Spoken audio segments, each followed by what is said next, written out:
You are now being recorded. Thanks, Tara. Good evening. We call this regular meeting of the Town of Thompson Planning and Zoning Commission to order. It is Monday, April 26, 2021. It is 7:09 p.m. and we are meeting via Zoom. I will begin with a roll call of those present. Mr. Santos. Frank Santos present. Mr. Lenke. Mr. Lenke present. Mr. Rice. John Rice present. Mr. Hill. Alvin Hill present. Mr. Blackmer. Randy Blackmer present.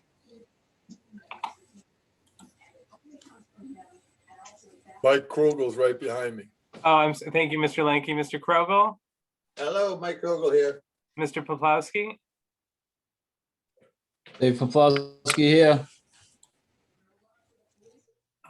And there are a lot of us tonight. I haven't missed anyone, have I? Missy DeRocha.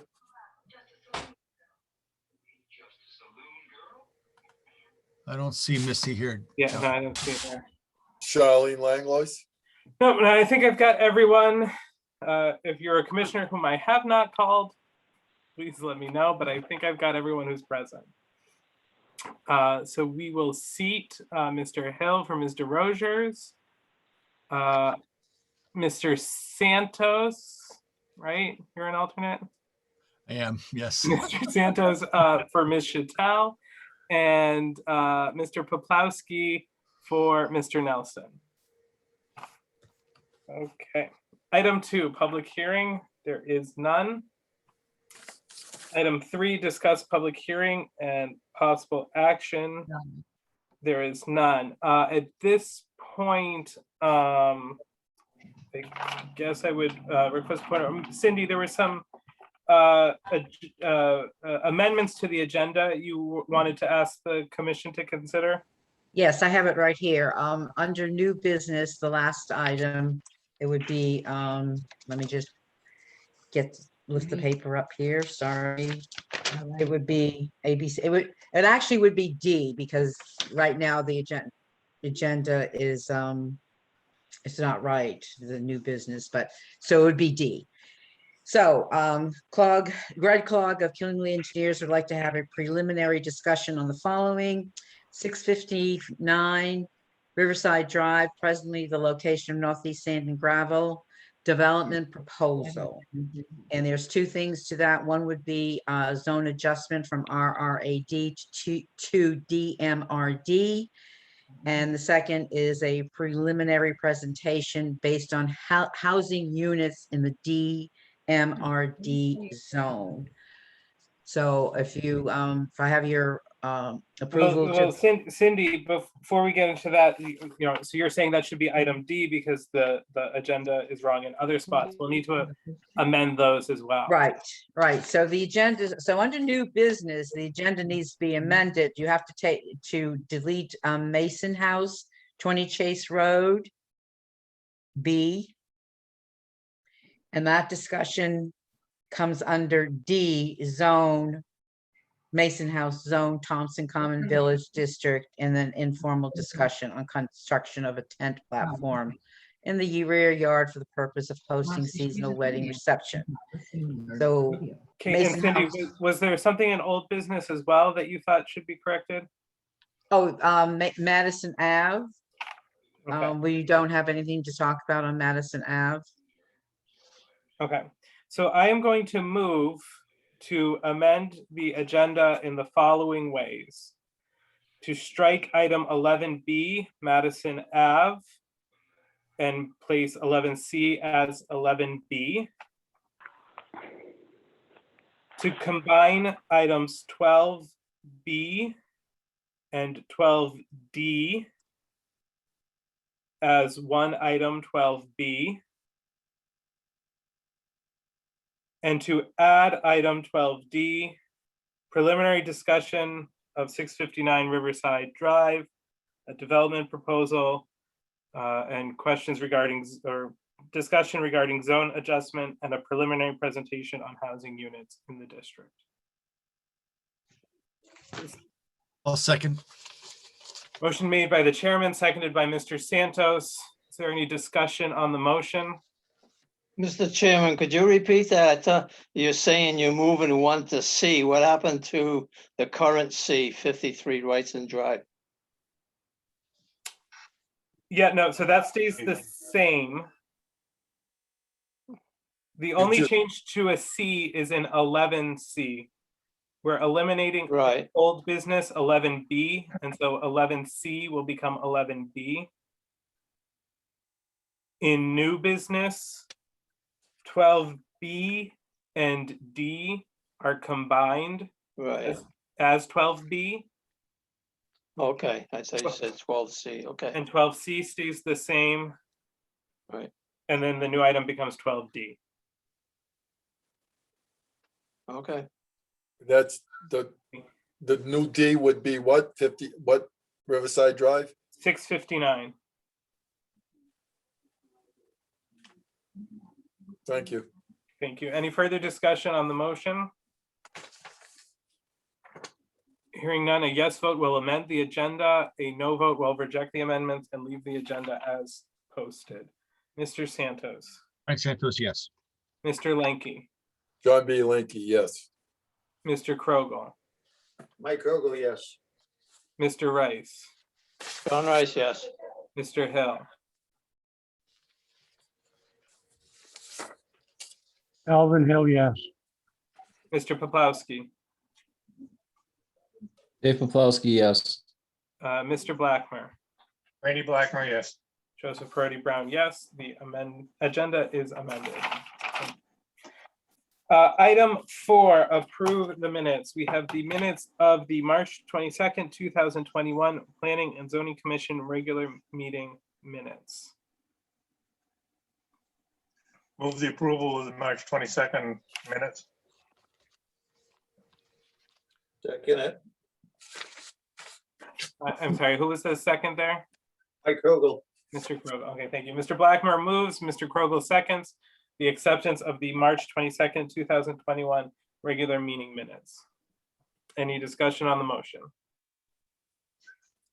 Mr. Chairman, John Rice. Mr. Rice, Item 11, old business that was added that following the agreement.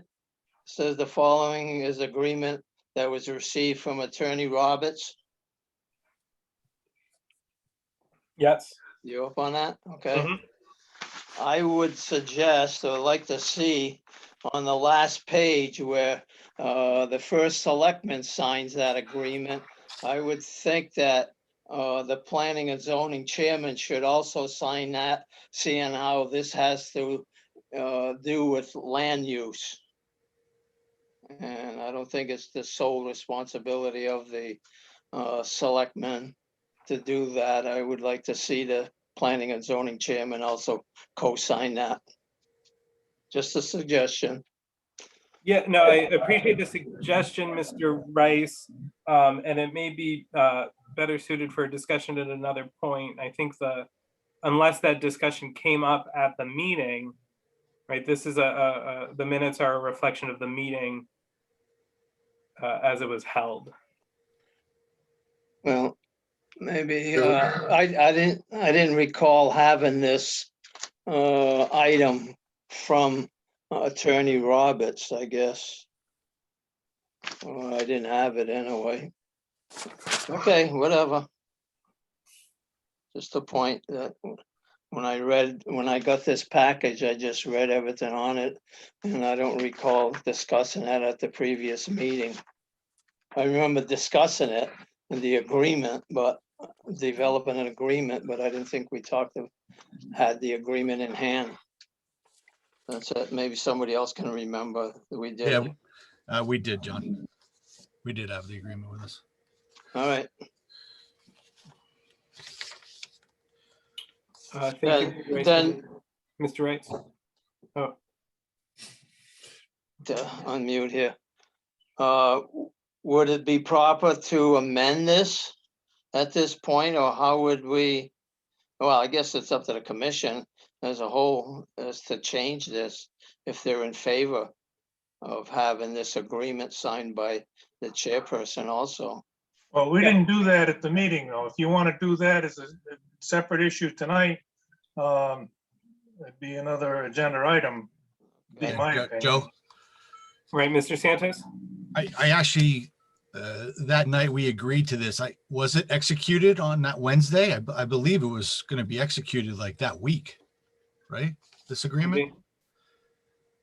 Yes, yes, it was executed on Thursday. Yeah, that's what I thought. Okay, So, a mute point then. yeah. Well, thank you, John, for bringing it up. Any further discussion on the minutes of the meeting as recorded? Hearing none, it will be a yes to approve the minutes, no to object to their approval, or abstain. Mr. Santos, Brian Santos, yes. Mr. Lenke, John B. Linky, yes. Mr. Krogel, Mike Krogel, yes. Mr. Rice, John Rice, yes. Mr. Hill, Alvin Hill, yes. Mr. Poplawski,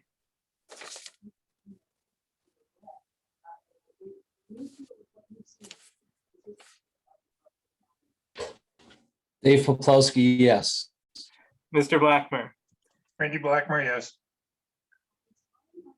and that's every, and I will abstain. Joseph Crody Brown abstain. I wasn't at the meeting and I wasn't able to access the link to the recording, so we'll abstain. Item 4B, March 29th, 2021, Planning and Zoning Commission Special Meeting Minutes. A motion to approve those. I'll second it. Motion made by Mr. Santos, seconded by Mr. Lenke to approve the minutes of the special meeting of March 29th, 2021. Any discussion on the motion? Hearing none, it is a yes to approve, no to reject the approval, or an abstain. Mr. Santos, Brian Santos, yes. Mr. Lenke, John B. Linky, yes. Mr. Krogel, Abstain. Mr. Rice,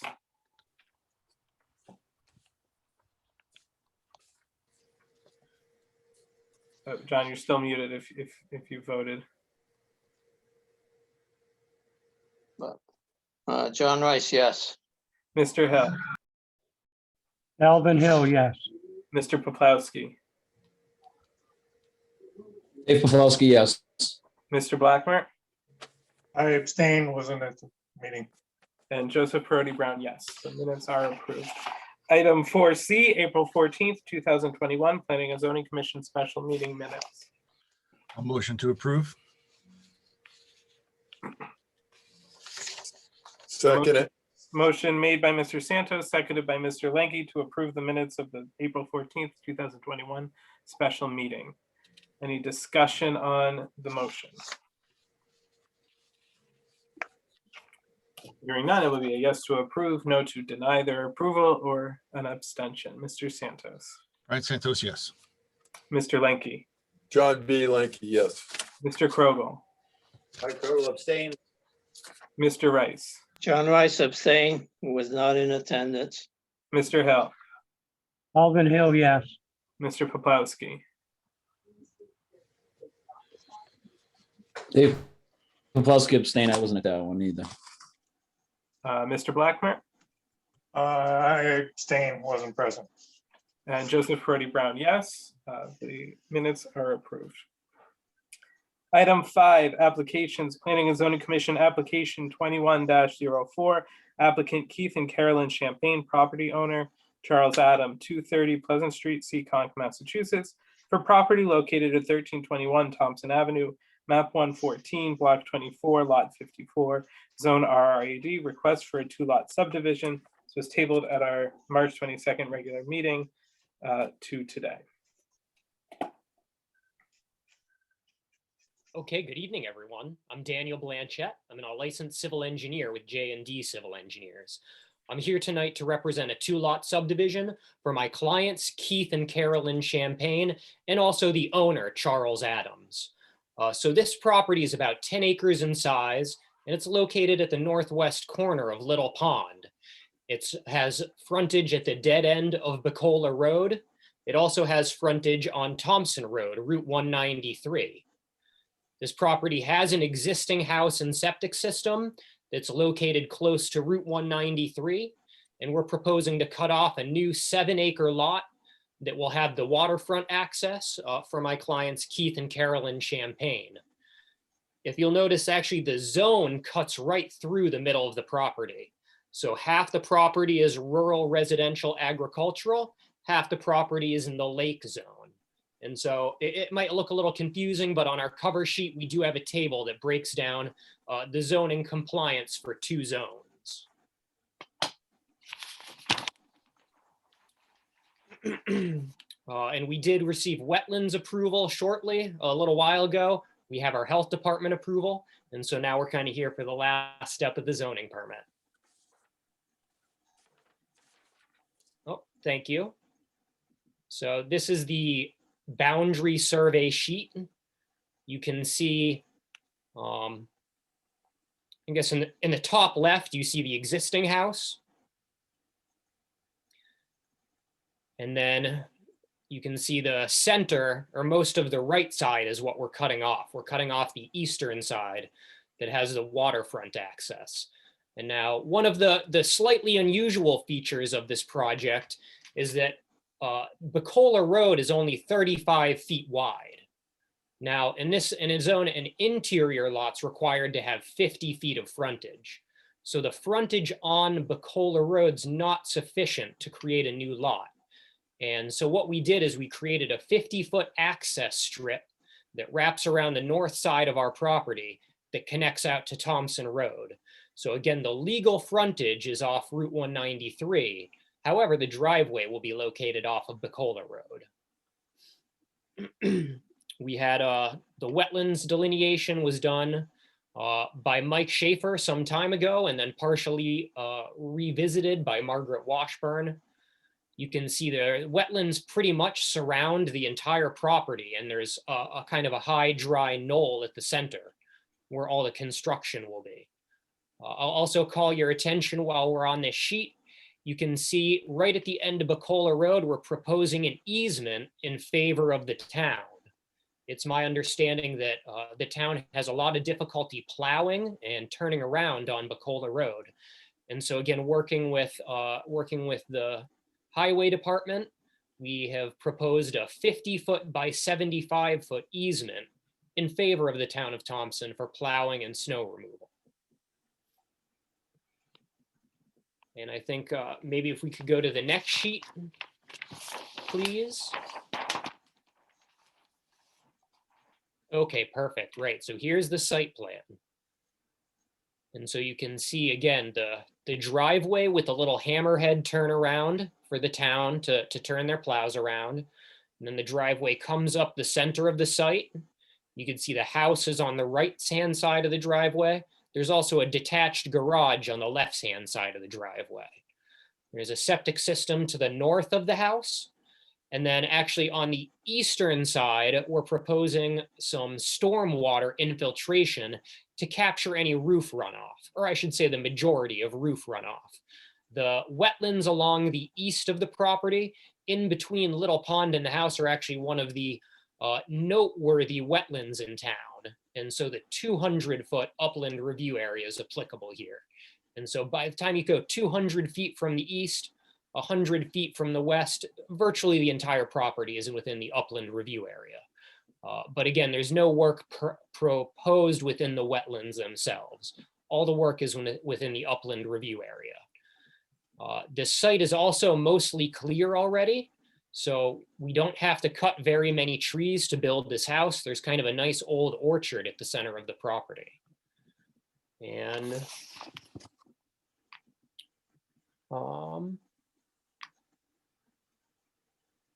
yeah, I mean, that's pretty much it. It's just a little two-lot subdivision.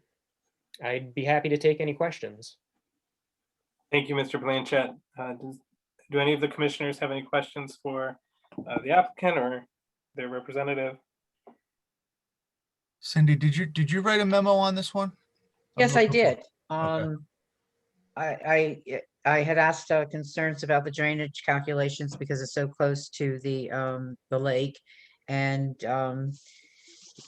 J&D answered that he said the drainage calculations are only required when public drainage structures are involved, but my concern was that you might be concerned because it was so close to the lake, but he seems to be satisfied that there isn't going to be any issues. So if you want to talk to him further about that, I was okay with his answer. And so I would see if you had any questions about the drainage issues going into the lake. So, You all set, Brian? Brian? Yeah, I just have one more if that's okay. Okay. Mr. Santos, yeah. Maybe another. Daniel, can you point to the access road? I was a little confused about that one. We have designed a 50-foot access strip to 193. Can you just point to that on the screen? Can somebody guide me on that? Yeah, so if we could go back up to the previous sheet, please. And then scroll up a little bit, and maybe we could scroll up and zoom in a little bit if possible. Yep. And so again, so you can see the existing house on lot 54. Yep. And then if we go to the north of the existing house, you can see a 50-foot access strip. Oh, I see. Yeah. Okay, I see it now. Okay. Yep. and so- Harry, yeah, do you we have go- your pointer that you can point to it? Can you point to it? Sort of. Okay. I'm actually having trouble finding it myself, so, Okay. but the answer is yes. Yeah. Daniel So directs good. me here. Yeah, Yeah. so It's at the top. You can see it's proposed access. It's like zigzagging around the north part Yeah, of the it's at the property. top of the screen, Terry. It is. Yeah, It's There, yeah. Oh, okay, all right, Yeah. all right. Yeah, and it is hard to miss because believe me, I missed it too, right, Daniel? right. It Oh, does. yeah, It has okay, I got an you. unusual shape. Yeah, okay. But Yep. you can also see that the wetlands wrap around to the north of the property. And so there would be some kind of wetlands crossing involved if we ever use the access strip. So for all intents and purposes, it'll never be used. It's purely to satisfy the requirement, the legal requirement for frontage. Brian, I'm sorry, I didn't answer the rest of your questions. You'd asked me if I had any concerns, so there was a couple more areas Okay, here. go for it, Cindy. I'm Thanks. sorry. So the other question, Bacola Road is paved up to the entrance, the proposed driveway. And it is, but it's kind of, it's not a very neat it's bumpy. It has, Yeah, I see your Holes in photo it. here. so Daniel, is Rich going to require that you pave that area, the rest of that area by any chance? Was that He has- discussed? He has not mentioned that to me. He has reviewed the plans. Again, originally the easement was 50 by 50. He recommended we bump it up to 75 by 50 for some additional space, but he didn't Okay. make anything about paving on Bacola Road. Okay, and then of course it was the increase in the easement there. He increased it by 25%. I mean, by 25 feet, and the easement language will be compiled by Attorney Roberts and Rich. Thank you. Thank you, Ms. Dunn. And you're all set with your questions, Mr. Santos? Right now, yep. Thank you. Mr. Rice? Daniel, I just had a question of that turnaround that you were Yes, sir. just talking about now, that access for the easement. Will that be identified somehow so the plow operator will know how far he can go, that he's not gonna be intruding or pushing snow on somebody else's property? Is there That's any way of identifying? Maybe you can talk with Rich, highway superintendent, director, or whatever. Sure. And he Yeah, can that- identify.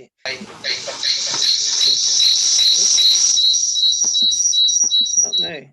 Yeah, no, that's a good comment. That's something I hadn't considered, but we'd certainly be willing to demarcate that easement somehow with, Yeah, again, okay. signs or flagging. Yeah, something whatever like they, is appropriate. something like they do when you have a conservation, they put up, little Right. signs or something, just to help out the plow driver, I would suggest.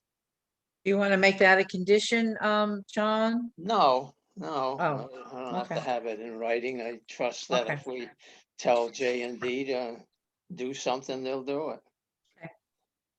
West. And was that all you had, Mr. Rice? Yes, thank you. Yeah, no, thank you. Sorry. Mr. Chairman, Yeah, Mr. Hill. question for Daniel.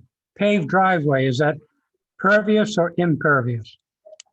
Paved driveway is impervious. Thank you. Thank you, Mr. Hill. Any other questions for Mr. Blanchett? Is that gravel drive that's in the middle, is that being eliminated? That might be a dumb question, but just I figure I'd ask.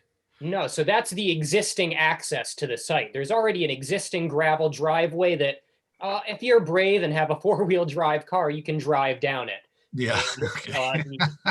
the proposed driveway is right on top of it. Okay, very good. Any other questions? I'll motion to approve. I'll Second, second. Mr. Santos moves, and I think I had Mr. Blackmer on the second to approve the application 21-04.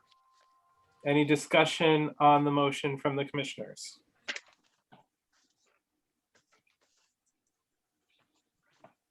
And then I'm sorry, Cindy, I think in your memo, you had said we were just waiting on a couple of approvals, but Daniel, I think you indicated Yeah. they've all come through.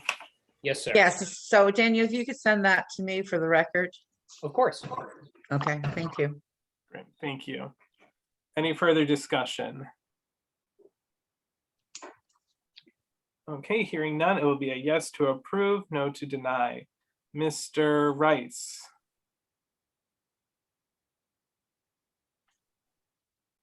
Sorry, I'm multitasking here. Yes, I'm trying to answer my phone and. Mr. Rice votes yes, and you know, you all moved around, so I went in a different order this time. No, I try to answer when Mrs. O'Leary calls me, so. Mr. good. Hill,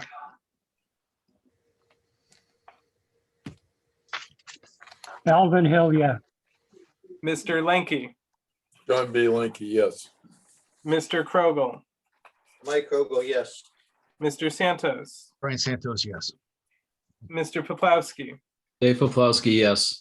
Mr. Blackmer, Randy Blackmer, yes. and Joseph Purdy Brown, yes. Thank you, Mr. Blanchett. Thank you. PZC application 21-08, applicant Neil P. LLC, property owner of 520 Riverside Drive, map 85, block 95, lot 10A, zone DMRD, new retail building with grandfathered drive-up window, special permit that runs with the land, special permit 2012-02, approved November 26th, 2012. And Janet will explain this, but she had called me, we had talked, not called, we talked via email today. And I think today is just going to be a discussion and won't be a decision, but she'll explain that to you. So, Okay, thank you, Ms. Right. Dunn. Ms. Blanchett?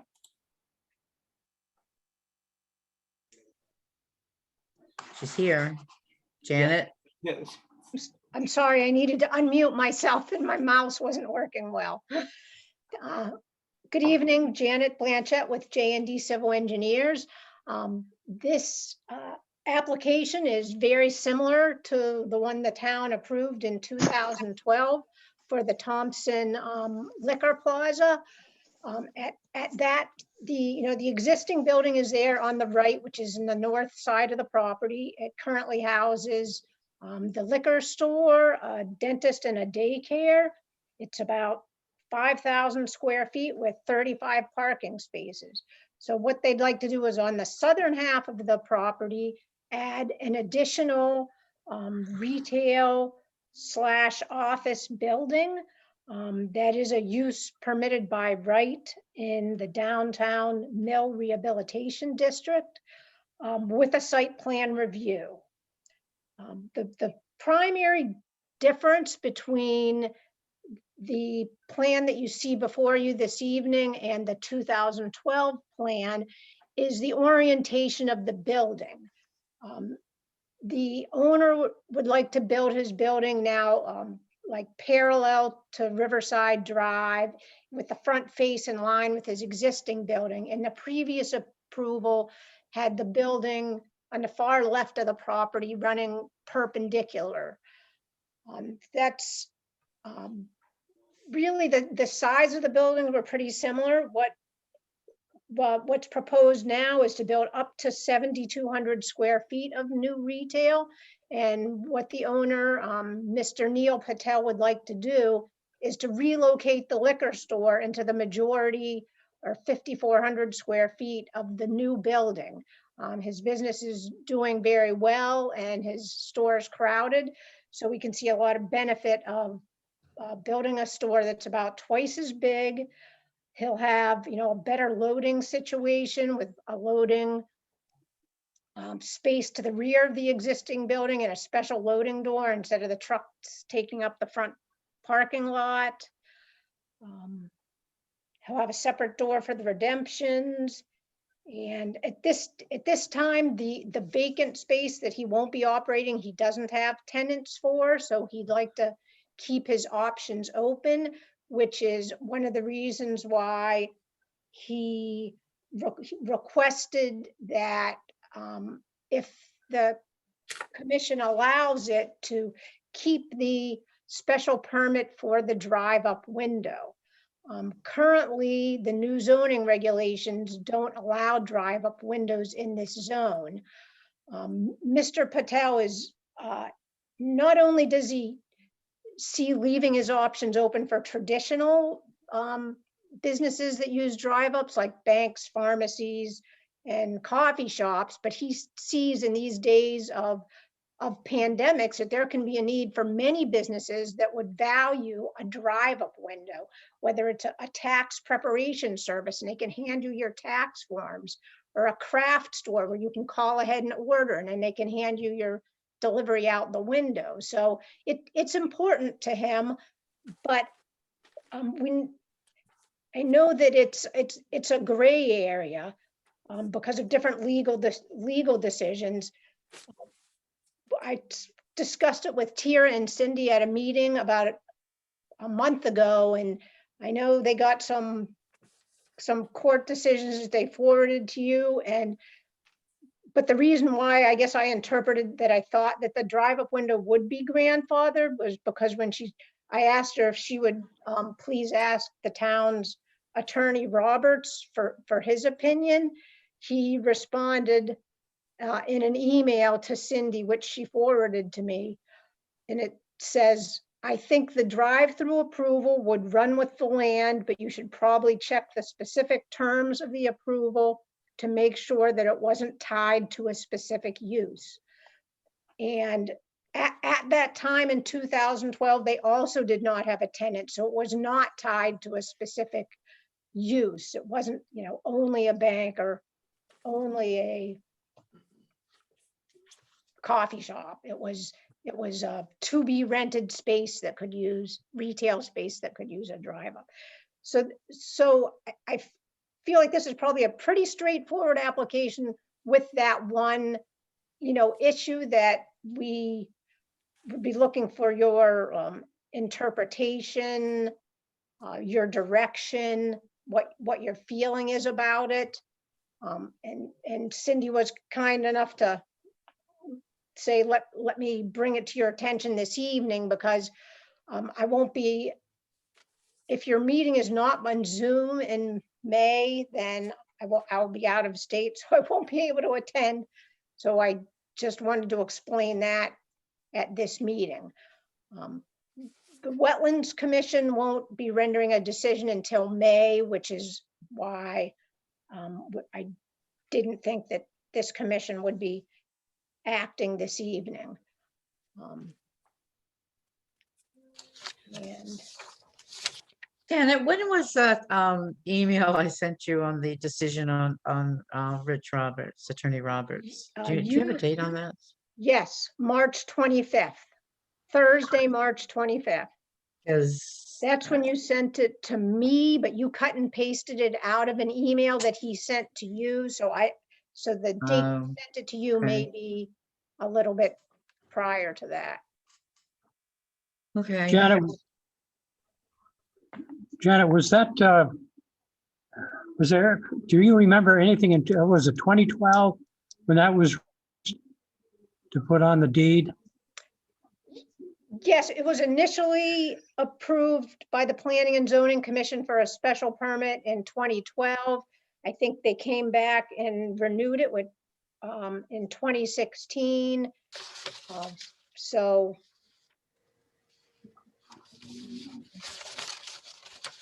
Yes, they did. 2016.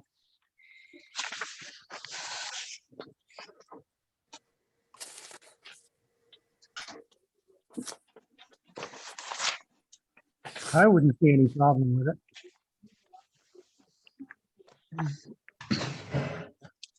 Sorry, Alvin, I didn't hear your comment. Well, I just said that John Rice, I wouldn't have any problem with it, allowing the drive-through window. I think it was well discussed in 2012. Well, I'm trying to read the minutes of that meeting of November 26, 2012. And there's quite a bit of information at that public hearing. I know there was a lot of concern about the lighting that was there.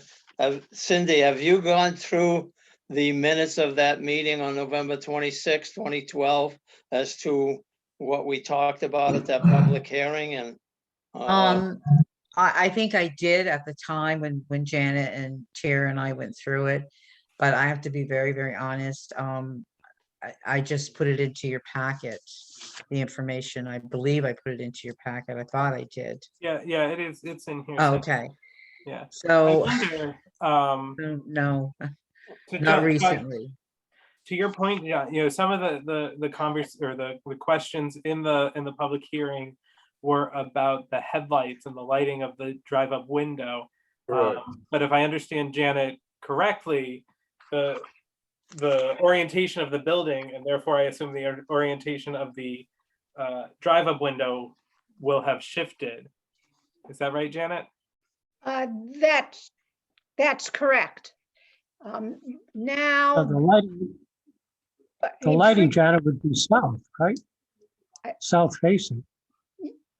Well, this plan is oriented with south to the left. So it was where the drive-through would be if a car was sitting at a drive-up window, the headlights would be facing east. And previously they would have been facing north because it wrapped around the building. Right. And who, Janet, John Rice, who's facing east? Where are the lights going? It's Riverside Drive. Right. On the right. Riverside Drive. It's Well- towards the road, correct? Okay, that was the concern, if I recall, of Mr. Gosha, because he lived across the street and I believe he has since passed, but I know that was a concern of that. And I'm looking at the sewer lines. Have you touch base with WPCA of anything changing about that? Yeah, yes, I did. I dropped them off a packet to review probably about 3 weeks ago. And then Donna Hall from the building department emailed me and requested that the sewer, she said that she's the representative now of the Thompson WPCA or their agent, I guess. And they requested a separate service for the new building. And that was exactly how we had it designed. It's a little bit off the top of this sheet that's being screen shared, but basically the sewer pipe comes out the rear of the building, the proposed sewer lateral, and then heads north and ties into the sewer interceptor, which the town sewer is in an easement that kind of bisects this site in half. So the sewer doesn't go out to the street because the sewer's already on the property. And so Donna said that's exactly what they were looking for. We did There have, was, I'm sorry, Jan, there was a concern, I think I read in here about DOT of an easement. Has that been taken care of? that's in the process of being taken care of. You Okay. can see on the sheet that's shown that DOT has an existing drainage easement in the lower left, and it ends right in front of the proposed building, even though the pipe network itself extends beyond DOT's easement. And so DOT is asking to formalize a right to drain beyond their easement that they already have. And that's, that's no problem. I mean, we couldn't stop the water from draining there if we wanted to. So it's just formalizing the easement. Not the easement. The easement is staying as is, but they want a right to drain beyond the easement. And the owner is, he's having us draw up a plan that reflects that. Chairman John Rice again. The only, the other thing I think we have to be cautious of is that the granting of or grandfathering that drive-up window, as you know, we've not approved a couple of them recently. So if when we get to approving this, is that there's some verbiage that has to be in there that we decided that this has been grandfathered. Yeah, so you want to make that reasoning explicit in any potential approval, Mr. Rice? I would think so.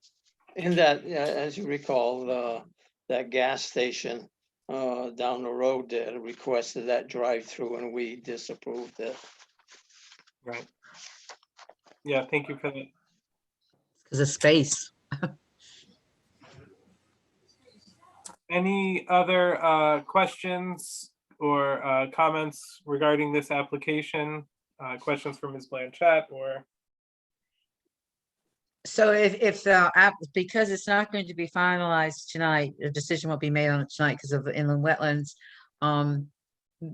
If you have any questions that you want me to look into for next month, specifically like John, what you said, comparing this with the 2012 minutes and the site plan, I can do that work within the next month. I just had one question. Obviously, obviously that the drive up is obviously talked about here.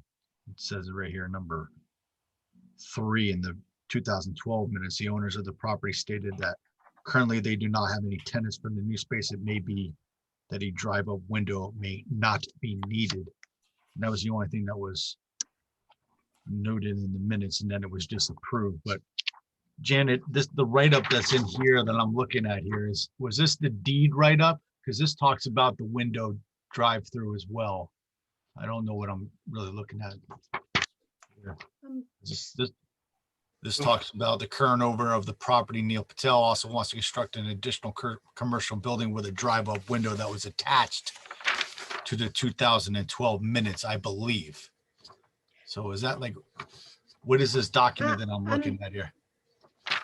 I'm sorry, I can't quite see it large enough because. Is that the project description, Brian? Yeah. I just want to know what, it's the project description. Okay, that's part of the stormwater drainage report, and so that okay. that describes this project that you see before you on the Yeah, share. okay. I just wanted to make sure I was clear on that. I see the write-up at the bottom of it, but I just wanted to make sure. Okay. Thank you. Thank you, Mr. Santos. Mr. Chairman, John Mr. Rice Rice. again. Is it possible that drive-up window bothers me a little bit, or maybe a lot, is that we would put some type of restrictions of the type of business that would be there? I'd be in favor of something like the drugstore or something like that be handing out prescriptions out of the thing, but I'm just concerned that opens up another donut shop with a lot of traffic coming in. Just Yeah. Yeah, no, I appreciate that. Well, if that, I guess it probably, when we do vote on this, probably would be a condition, or else make some specific uses for that drive-in window. My thoughts anyway. Yeah, I think we'd have to check into how much ability we have to do that specifically. But it's certainly something to be discussed. And I can ask Mr. Patel too, who, if he's trying to market to something or I think he's just trying to be flexible. Yeah. Yeah, thank you, Janet. Any other questions or comments regarding application 21-08? Janet, when are you leaving for vacation? Oh, just that last week of, Okay, it's just happened. If it's on Zoom, it will be no problem. I don't Okay. know. I don't know what's going on with that. Yeah, we don't know either.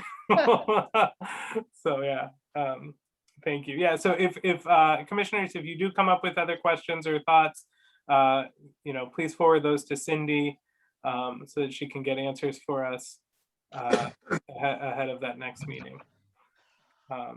And Mr. Chairman, John Rice again. Mr. Rice, Is it possible that if we do have an in-house meeting, that we could also have it on Zoom? yeah, I think Open that's to something the we need pub- to. Say it open to the public, like, to the public? Yeah, I mean, yeah. Right, I think that's something we need to look into the possibility of, and yeah, I think that's a good point.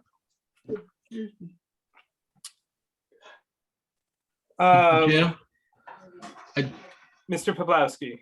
I just had a quick question. It shows on the plans the existing daycare fence. Janet, what's the proposal for that existing fence? I'm assuming the daycare's staying. That fence is going to be relocated? That actually, the daycare has there used to be a daycare there that was on the left-hand side of the building, and that was their fence. The current daycare has their own fence. It's labeled stockade fence, and it's directly behind their daycare. And that's where all their toys, and that's where the kids I see. go now. Okay. All right, thank you. You're Thank welcome. you, Mr. Poplawski.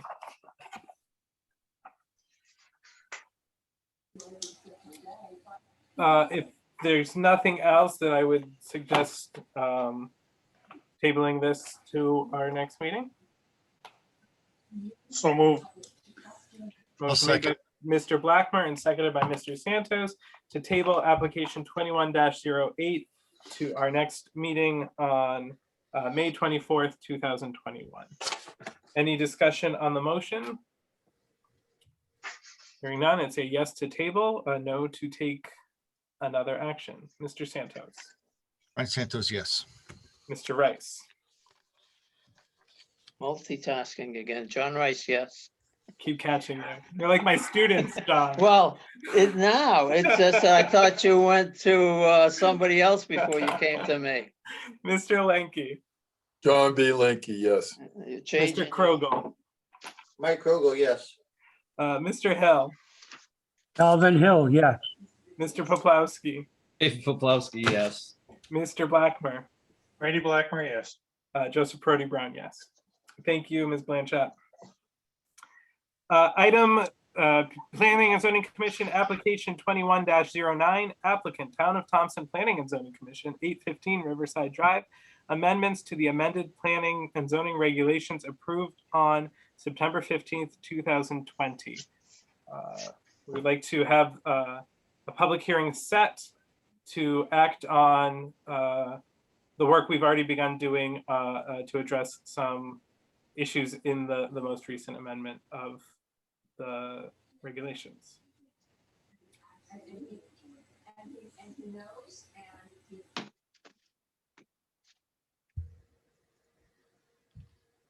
So you want to make, The date is the 24th of May, Joe? Yes, that's right, Brian. I'll make the motion to have set a public hearing for May 24th, 2021. I'll second that. Made by Mr. Santos, seconded by Mr. Hill to set a public hearing for May 24th, 2021. Any discussion on the motion? Hearing none, it'll be yes to set a public hearing, no to deny a public hearing. Mr. Santos, Brian Santos, yes. Mr. Rice, John Rice, yes. Mr. Lanky, John B. Lanky, yes. Mr. Krogel, Mike Krogel, yes. Mr. Hill, Alvin Hill, yes. Mr. Poplawski, Dave Poplawski, yes. Mr. Blackmer, Randy Blackmer, yes. Joseph Parodi Brown, yes. Planning and Zoning Commission application 21-10, applicant Shelley Ashton Briggs and Jeffrey Briggs, owner of 30 West Thompson Road, map lot block zone RRAD, requesting a special permit for wedding event venue business according to the Town of Thompson amended regulations, Article 4A, RRAD, Section 2, Table of Permitted Uses, number 17. So this would be for a public hearing. Good evening, everyone. If I could have a moment to speak. Certainly, Mr. Blanchett, thank you. I understand that, yeah, the commission's not able to vote tonight, but I'd like to give a real high-level overview of the project real quick. Again, I'm here to represent my client, Shelley Ashton Briggs, and her husband, Jeffrey Briggs. They live at the property. Joe, I don't think that you can do that. I think you can just accept the application legally. If I'm not mistaken, I might be mistaken. Okay, I'm not 100% sure. I, Apologies. Well, it is, I'm not sure, Cindy, in that if the applicant wants to get a feeling of how the commission feels that we're not taking any action on it,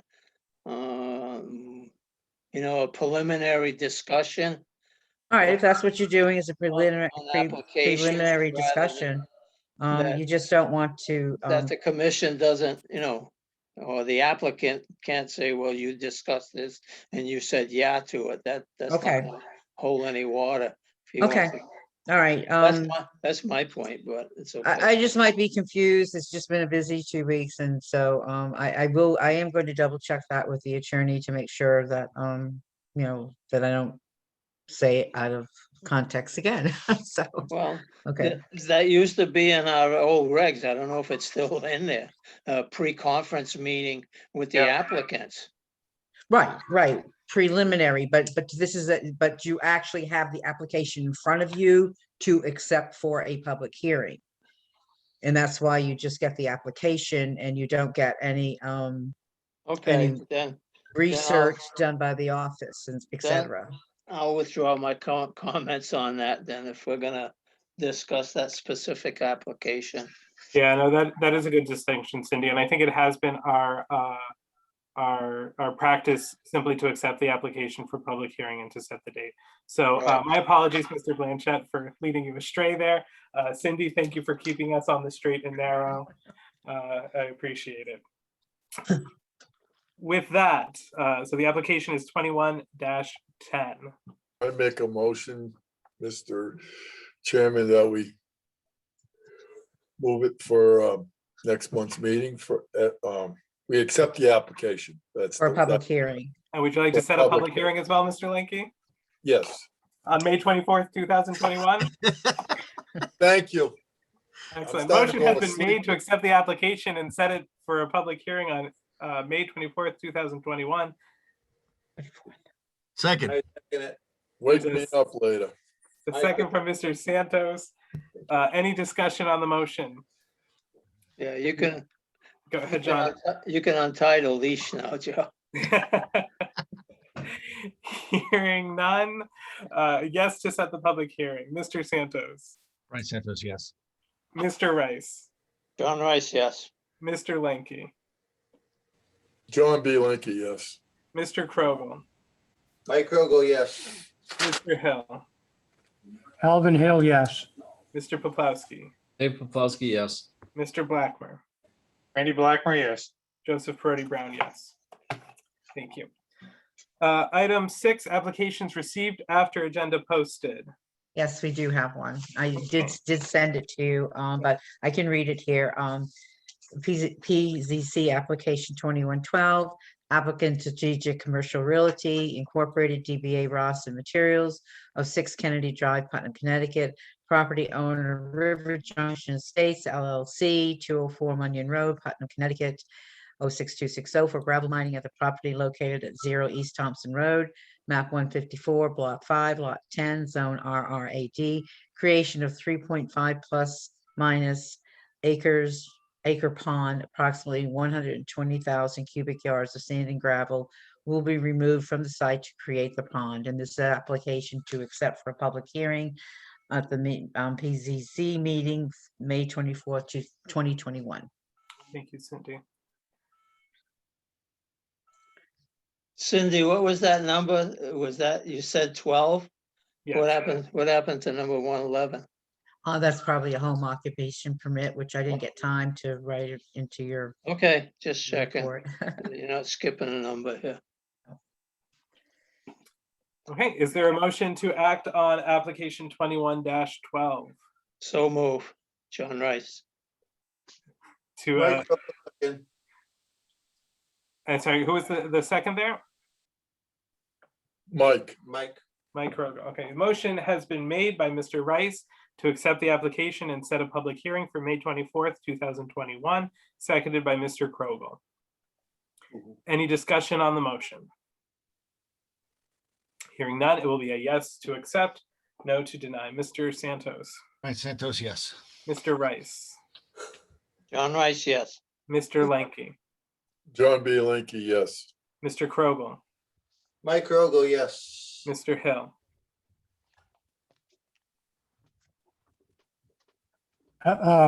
Alvin Hill, yes. Mr. Poplawski, Dave Popowski, yes. Mr. Blackmer. Randy Blackmer, yes. Thank you. And that was it, just the one, right, Cindy?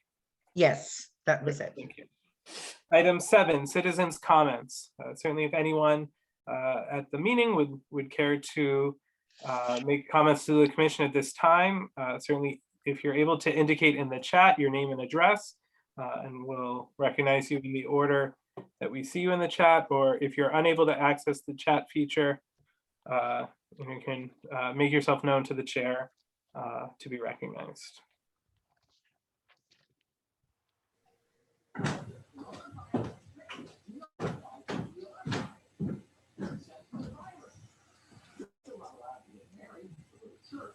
We got a riot started or what?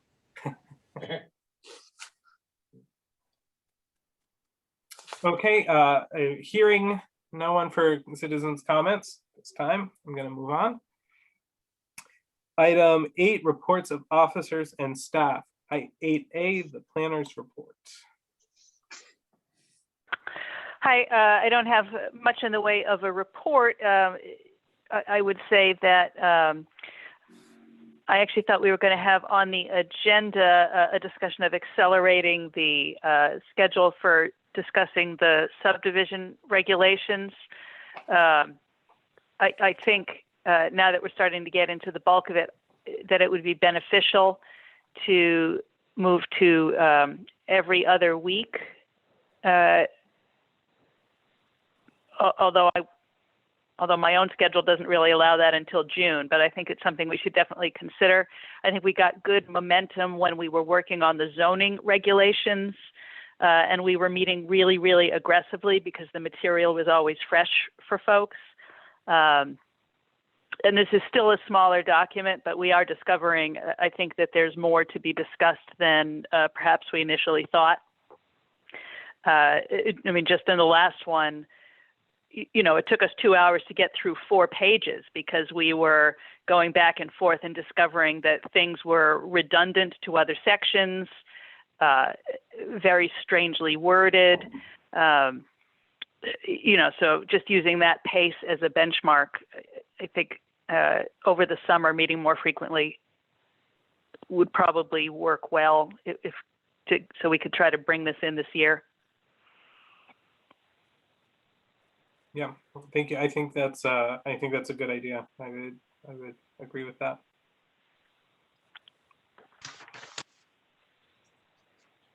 Anything else, Tara?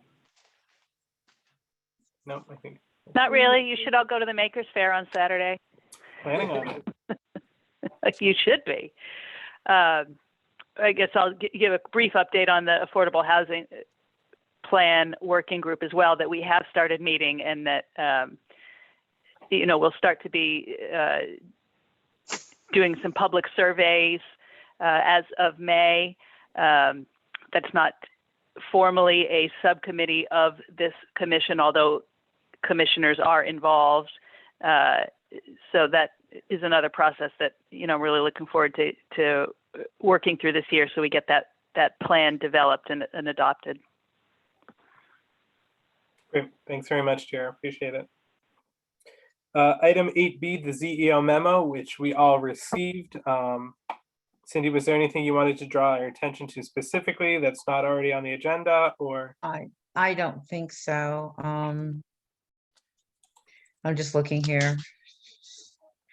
No, because we made the changes in the agenda, so. Nope. Okay, thank you. Item C, Town of Thompson Budget Reports, April 2021. Everyone received the report. Percentage used is 67.1. And we've expended of the budget. That's it. Thank you, John. Item 9, correspondence. 9A, minutes of the Zoning Board of Appeals, April 12th, 2021. Item 9B, Town of Webster, notice of public hearing. We received those in our packets. Not sure if anyone has any questions, comments, concerns about either of those. Item 10, signing of Mylar. There is None. none. Item 11, old business, Brickyard Road bonding, 11A. Okay, I really just have not contacted Brian. How come that was echoing? I'm sorry. Can you hear me? Yep, yeah. You Okay. got that little echo, but you're good now. Okay. Hello. But I did drive by there today, and I have to, I did, obviously he has the gate up, so I couldn't get in, but I did park the car and, kind of walk down there. I did take a couple of pictures, but he really hasn't, there's still the big gully there, so he hasn't filled it. So I have to call him. Hopefully I will have time to call him this month before next meeting. Thank you. Any questions there? Okay, item 11B is discussion of property disposition, 0 Lillian Avenue. Cindy, I know you were corresponding with the attorney and shared some of that with us. Have you all been out to that property? That is beautiful out there. Let me get my memo that I said in the memo. Yeah, you had a letter of support for the town to keep the property. Oh, let's go back to the agenda again. I'm sorry. I think the error under old business was, I apologize. Bernardi is in my memo. It's not on the agenda, but before we discuss Lillian Ave, just to update you, the tenants left the top apartment, but now the tenant downstairs won't move into the top apartment. So, they're still in the quandary out there. I guess my only answer to her is, because it's only zoned for 3 apartments, that she can only have 3 apartments until she applies for a 4th apartment. So that's what I will tell her, even if they are remodeling that apartment upstairs. I have had calls on it as to what's going on with it. And, I've tried to explain to the person who's calling exactly what is happening, what they're trying to attempt. So that's that one. So on to discussion of property on Lillian Ave. I walked the land with a gentleman that walks his dog there all the time. And they did say that there was very little debris thrown on the property. People in that area have a lot of respect for it. And if there is debris, they just go ahead and pick it up. And as far as the ruling, and I have it right here. Oh, I had it right there. I'm sorry. I went to another email. Let me just get, did I send you a copy of Rich's ruling? Richie. Yes. Okay. Yes. So let me, We did, yeah.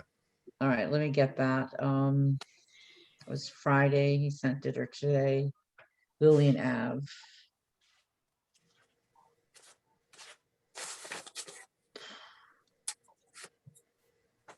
Okay, so he said I was correct that it doesn't, that the state statute doesn't really say much about the specific of the open space and who may own it. And as he mentioned in the email to Amy, that I believe you guys got that email last month. That the PZZ and Board of Selectmen could recommend to the town meeting that the property conveyed to a private owner as open space, but you would want to have very explicit covenants and restrictions on the use of the property and the access of the public to the property so that it stays as close as possible to the original intent of being public open space to be maintained in a conserved manner. If some kind of public recreation amenities are going to be constructed on the property, you would want the town to have that final approval, authority of those trails or structures. You'd also want to make sure that the adequate insurance was maintained and that the town had the direct right of enforcement in the event that any of the conservation restrictions were violated. So that was his answer to the comments I made in the memo.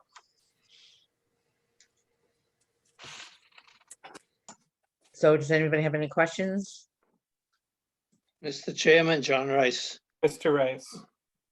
Reading that, I'm, as you may tell, is that open space ought to stay open space. I think there's a lot of hoops that we have to go through. And I read a lot of memos from the adjoining landowners around that property, and it's going to go into, okay, if we're going to get rid of that piece of property, the town dispose of it, I want a piece of it. We ought to go for open bid.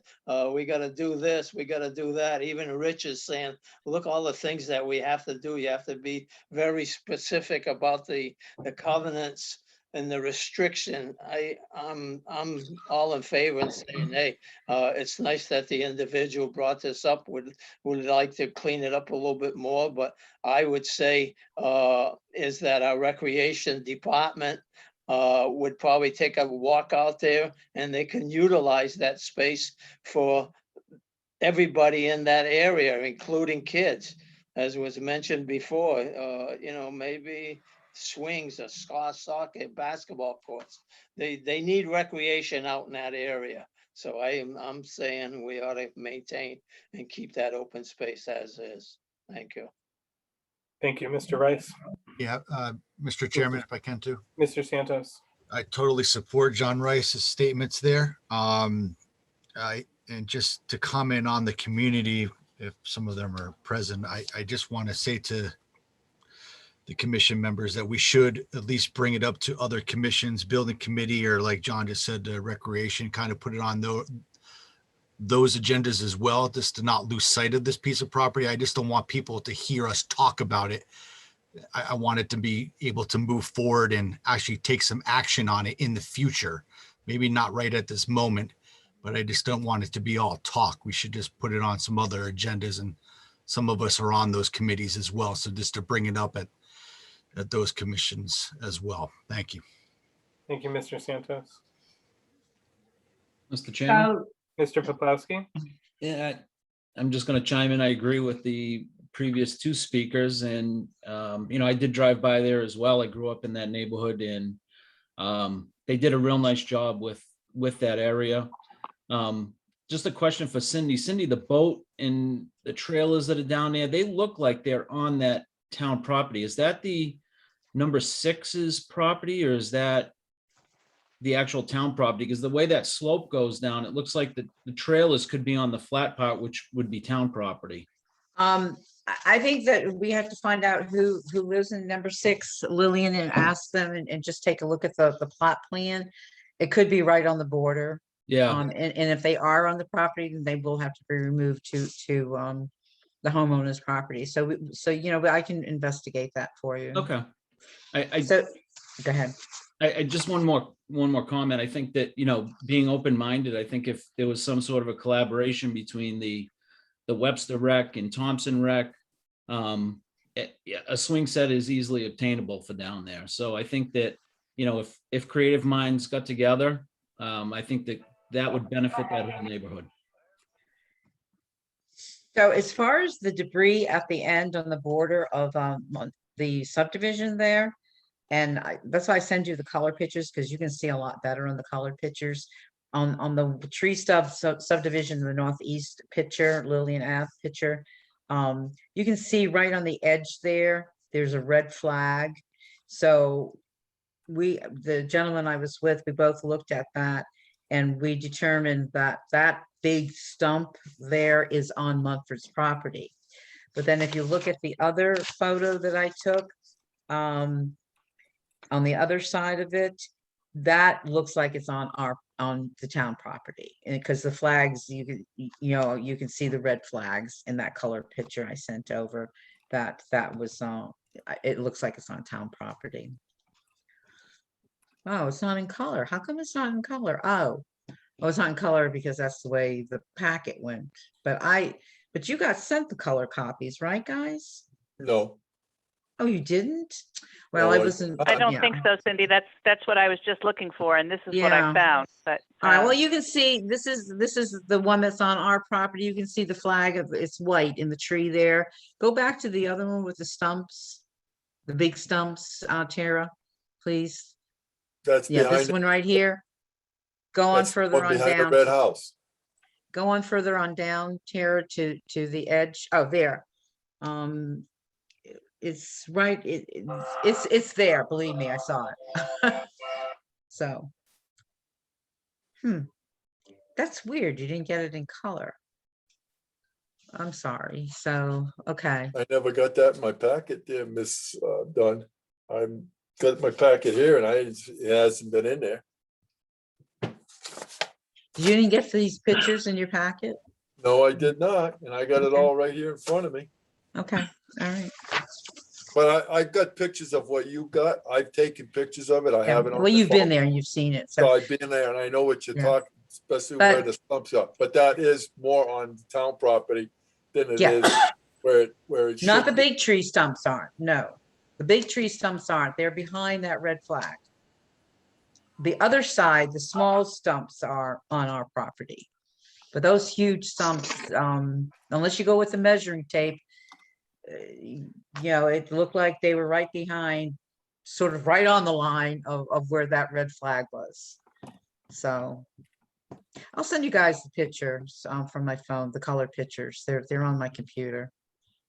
I sent them I over didn't really see nothing wrong except we got all those small growth sibling stuff coming up, which could be cleaned very easily. Well, I guess it's because I've just developed just an incredible love for the town of Thompson since I've been working here for 3.5 years. And when that gentleman and I walked down, it was just really profound to be able to live in that neighborhood and to have all that open space. And it's raw, it's very raw. And I liked it. So I can imagine that the neighbors would like it. If I had lived in that area, that is an area that I would enjoy, taking my dog and walking and et cetera. So I can see how the neighborhood would enjoy that area. Well, that was gravel mine. That's why it's so pristine Yeah. to that shape. And there was not any debris there, anything to speak of. It's, occasionally you're gonna, like the gentleman said to me, he says, occasionally you're going to see it, and they pick it up. So. My apologies is there an action that is incumbent upon the commission at this time? My suggestion, Mr. Chairman, John Rice, Mr. is Rice? that we bring this piece of property to the attention of the Recreation Department or the commission She thinks she has a group of people working with her. They may not even be aware of that property's available or what's in that area. It might be good for them to have a site visit and look at it. And like Mr. Poplawski indicated, a coalition between Webster and Connecticut, and they could do something good for that area. Thank you. Thank you, Mr. I happen to agree with that, Mr. Chairman. I think that it wouldn't be much for the neighbors and that surround the property if we keep it as open space.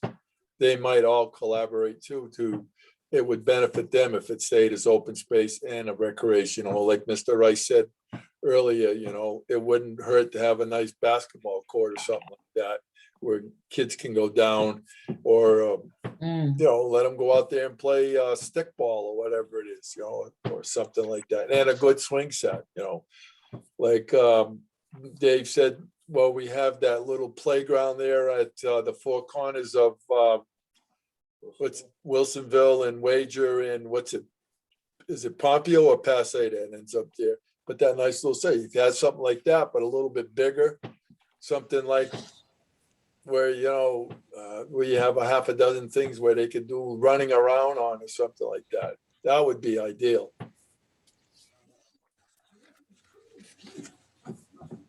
Mr. Chair, I think this was forwarded from the selectmen. Didn't they refer this to us last month?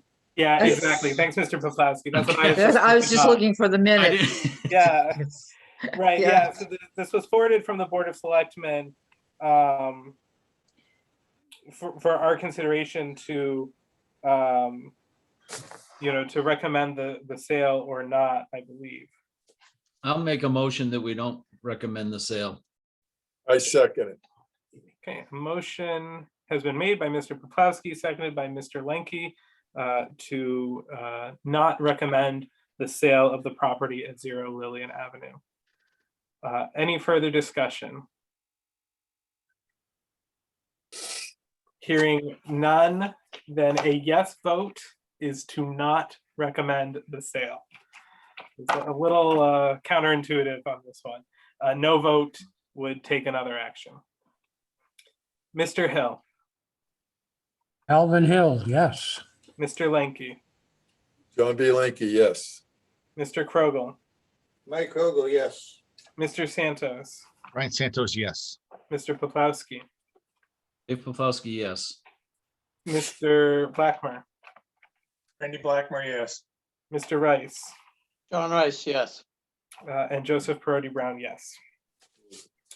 Item 12, new business, 12A, paintball activity, 11 Hagstrom Road.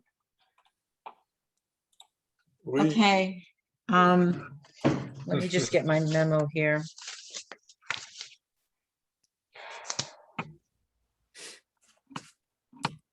Bring it on. Sorry, there's. Okay, so I attached 2 letters of complaint to the paintball activity that's been going on. And technically it's a hobby of Amanda Stone and the group that she does paintball competition with. I sent the property owner the packet to apply for neighborhood limited enterprise in that district, which is under the amended zoning regulations that a homeowner can do that. So the property owner is contracting with the site plan design company to develop the property activity site plan at 11 Hagstrom Road in preparation for applying for a neighborhood limit enterprise permit. I just talked to her on Thursday and she was not prepared to submit the application for the meeting. I advised Ms. Stone that I had 2 email complaints and several phone complaints on the paintball activity that recently took place on the property. I told her due to the complaints and not having the application, I am responsible to include the neighbors' concerns as my new business item on the agenda for the planning and zoning commission meeting tonight for discussion and my compliance with the decision of the PCZ in relationship to the neighbors' complaints. So you have a copy of the complaints. I sent that over to you, right? Yes. Okay. Mr. Chair, Mr. Poplawski. Cindy, they came to us before. Didn't they come about a year ago and were for a permit? Yes, yes, And I they were have, denied. yes, I have all the information. I brought it home with me, all the folders. Yeah, I think they came as a home occupation, and because Right, they weren't did, yeah. within the home, they weren't within the structure, it was denied. Right, Okay. right, it was denied. And, That was because they were saying it wasn't a business. You know, what they were doing, right? Well, no, they were applying for a home occupation to have a business. And yeah, at that point they were doing it as a hobby, as a recreation in their backyard. And it was denied because it wasn't within the home, it didn't fit the home occupation requirements.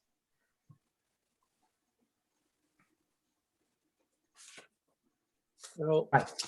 I think it's a little bit more than that with pictures and all this other stuff I got here and all. And then when you go on a website, you go Facebook and everything, see it, I've seen Thompson Paintball LLC. And if you start using the word LLC, that means you're running a business and you are supposed to be registered with the state of Connecticut, you know, with the Secretary of State and Connecticut tax revenue, because if you're buying paintball stuff and you got people that's supposed to be so-called playing on your property as a private enterprise, well, if you got 8 cars there or 9 cars times 2, I just go 2 people, you're already looking at 18 people, you know, playing around over there. So who's paying for the paintballs? They got to be paying for it out of their pocket. You know, I mean, being a small business owner, I was at one time running a stump grinding business. I had to register my business, but as a DBA, doing business as, I still had to register with the revenue service in Connecticut to pay taxes on money earned. So if you're doing it as an LLC, you have to be registered totally with the Secretary of State as well as the revenue. So I think we got a can of worms here, in my opinion, but. Joe, I just want to let you know that Amanda is on the meeting, so I don't know if you wanted to ask her any questions or anything, or any of the members.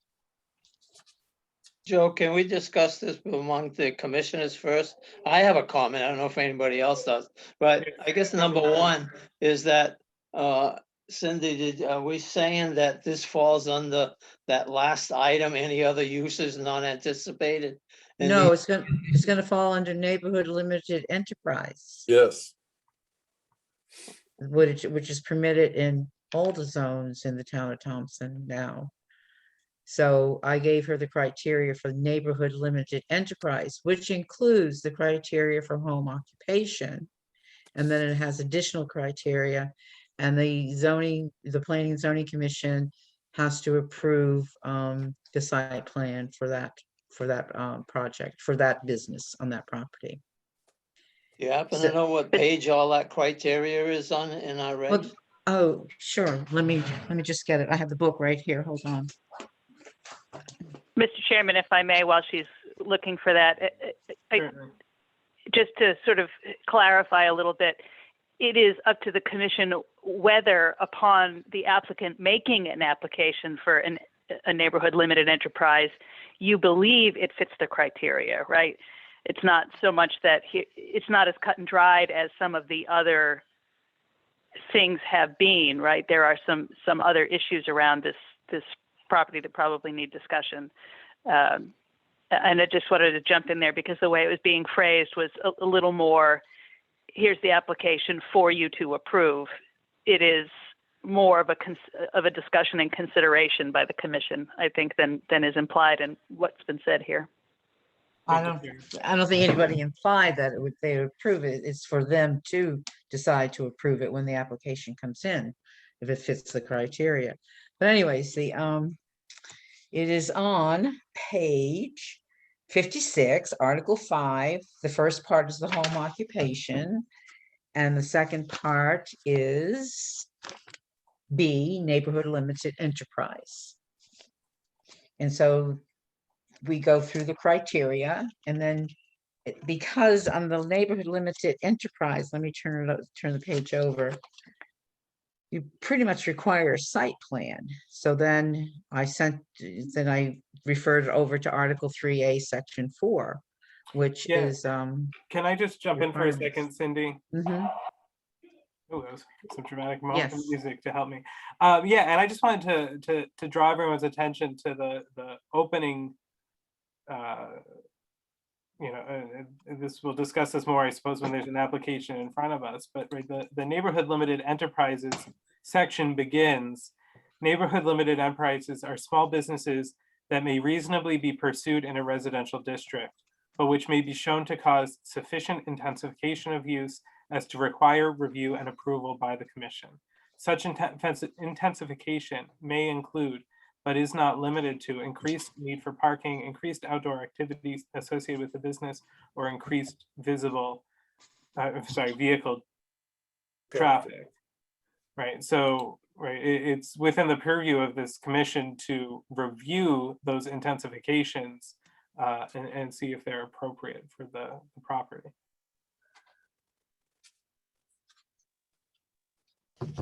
Mr. Chairman, if I can too, Mr. Santos. drove by the property, intensifications I think are already established. There's a pretty large area cleared for parking of cars. I've seen multiple cars over there. Actually, I was going to look up our regs, but didn't have time to. There's a new curb cut, what I would consider a curb cut onto Fabian Road there, new driveway to enter the parking lot area. The entire place is fenced off with very high netting around a large piece of the property. Don't know if permits were pulled for any of that. So just wanted to make a few comments that I saw driving by. Thank you. Hey, Mr. Santos. To your point there, Brian, I think any kind of fixture that's attached to the ground over 7 feet, that probably would classify into fencing. I would agree, John. Yeah. Well, I went through that with the building office and, it was a pretty gray area when that netting went up. So I went up to the building office to discuss it with them. Just again, if I can, Joseph, Mr. Santos. driving by, I did see paintball splatter on the road, and clearly the fence is not doing whatever its intended purpose is there. So I don't know. Just wanted to make comment on that too. Mr. Yeah, so Chairman, I've had that complaint several times. Yeah, thank you. Mr. Chairman? Thank you, Cindy. Mr. Lanky. yes, I made some phone calls and to other towns in Massachusetts, Rhode Island, and a couple in Connecticut.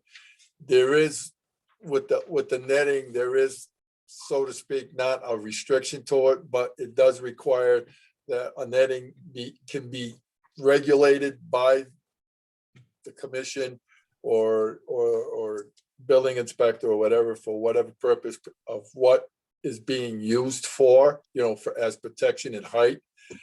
But what I found out is that a lot of towns, some of the towns are not in favor of what we would call open space paintball, because of the area you're looking at least a paintball will travel anywhere from 50 to 60 yards. That caught my eye right there when it was explained, because I talked to a couple of people that have these businesses and everything. And you're talking 150 to 180 feet, figure 200 feet. And I got some pictures of some of a garage door that's over 200 feet from the designated area that's being used with a paintball splatter on it. That's on the other side of Fabian Road from Hackstrom Road.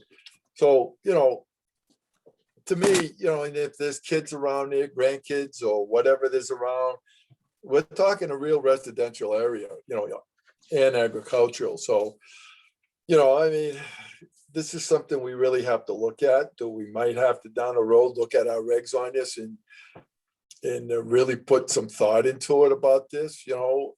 There's a few other things. So I'm just waiting on some more word about it, but nobody's happy about having open. unless you got like a 20-acre property, you put this in the middle where it really won't affect anybody around it. But a lot of them like it when they take an old mill or something and it's being contained inside. You don't get the noise level, you don't get the yelling and screaming, you don't hear the guns popping off and stuff. It's a controlled environment where in open space, it can echo and it just magnifies. This is something we have to look at. I'm not saying I got anything against anybody wanting to do paintball, but also it's a dangerous sport too. I didn't realize that a paintball, if it hits you just right in the neck or someplace in the throat or whatever, it can almost kill you and it can bruise you. You know, is it a favorable sport? Probably to some people. That's why a lot of them are wearing all those gears, padding and everything, because they get bruised up. If you got a guy shooting at you with 20 paintballs per second or whatever, that's a lot. So, you know, we need to consider this. Yeah, That's my opinion. thank you, Mr. Lincoln. Mr. Chairman, if I may, and this is just again to sort of bring some focus from the intent of the creation of the neighborhood limited enterprise. You know, and as a commission, as a working group, you guys discussed this a lot. And the thought was that there was a need to have an intermediary step between a simple home occupation and something that needed brick and mortar space or, you know, a larger commercial property. I would say that I believe the intent of that neighborhood limited enterprise still fundamentally put the business entirely contained within the property, right? So to John Lenke's point, if the paintballs are traveling outside the boundaries of the property, then I don't think that you can honestly make the case that the enterprise is limited to the property. I think that is a physical consideration that would need to be taken into account here when you guys eventually go on and discuss this. I mean, I think when they originally came in, there was some sympathy to what they were asking for because, you know, they were doing it every weekend with their friends. And, you know, in theory, the difference between day A and day B was just the monetization. But it seems that this has, in fact, mushroomed well beyond, you know, there is now a difference between day A and day B that appears quite plain. So just, again, just to bring it into some sort of focus on what the intent of that neighborhood limited enterprise was when you're considering it. Yeah, no, thank you. I don't want to spin our wheels a lot if we're going to get an application on this. You know, I think it's really easy for us to rehash an entire conversation. So if there's no application before us at this point, Well, just a closing discussion. That was Yeah. going to be, Mr. Chairman, that was going to be my suggestion. Why don't we, how are we going to decide? I haven't seen anything other than Right. Cindy's pictures. So I'm Why gonna don't we let- have the applicants submit something? Then I can look what they think a site plan they're going to do on their property and look at what our regulations are. Yeah, so I'm going to let Ms. Dunn finish. Simple. so in relationship, I agree that your conversation has to be careful because the application is coming in. But on the other hand, it's the responsibility of the office to investigate the complaints. Now, this has been going on for 3 years now. So at some point it had to be brought because the neighbors are really angry. Yeah, So at some point it had to be brought forth to see if there is any action you want me to take Yes. before that application. Yeah, so Ms. Dunn, thank you. Yeah, like, to be completely clear, I think you're right, and thank you for redirecting me. We're talking about two different things. We're talking about a potential application, and we're talking about what sounds like some potential violations. I think it sounds like the commission is concerned about the violations and would be favorable to you investigating and pursuing action on those that you find. Okay. Cindy, And I will have have another conversation with the building office in relationship to the netting because yeah, it was very confusing with yeah.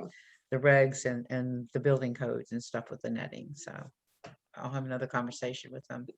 Cindy, have you received the written complaints Oh, from yeah, the there's two, neighbors? Yeah, oh, yeah, there's two Okay, of them in well, your packet. Well, we got, Why can't you act on it and saying that, it doesn't fit our criteria? You have to fill out a site plan. Can't you make Well, that? that's what I already did. I told her. yeah, right. But it's it was getting to the point where there were so many, the calls were coming in, and then I had those two emails. Yeah, The two forwarded selectman's from office was getting Selectman's calls. office The as building well. office was getting calls. I'm getting calls. So, you guys are getting calls So on why- it. So why can't you just issue a cease and desist and tell them to submit a site plan? If that's what you want me to do Wednesday, that's what I'll do.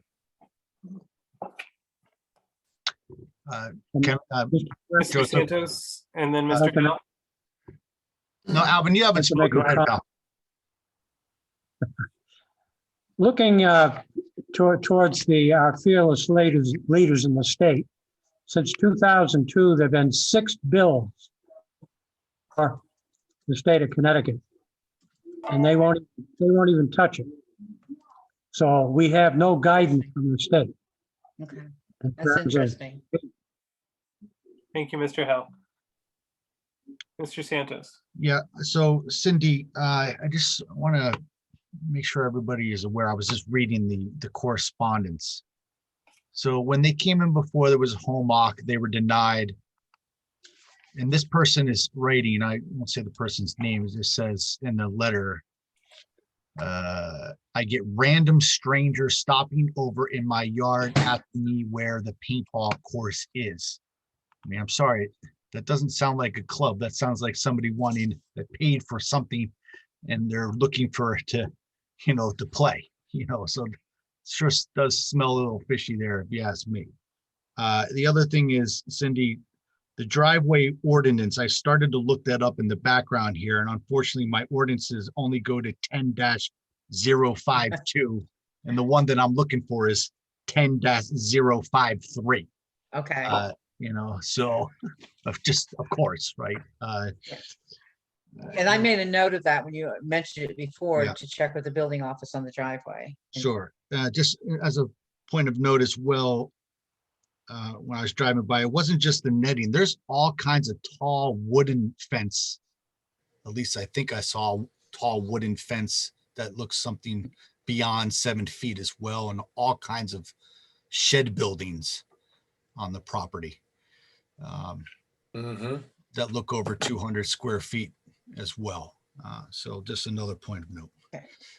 And I did make reference a while ago on one of the buildings, and the answer I got on that was that they were they were repairing the building. It was in bad shape. So and so I was asked today if they're supposed to have a building permit for repairing. So I have to go up to find that out too. Okay. All right. Very good. Thank you.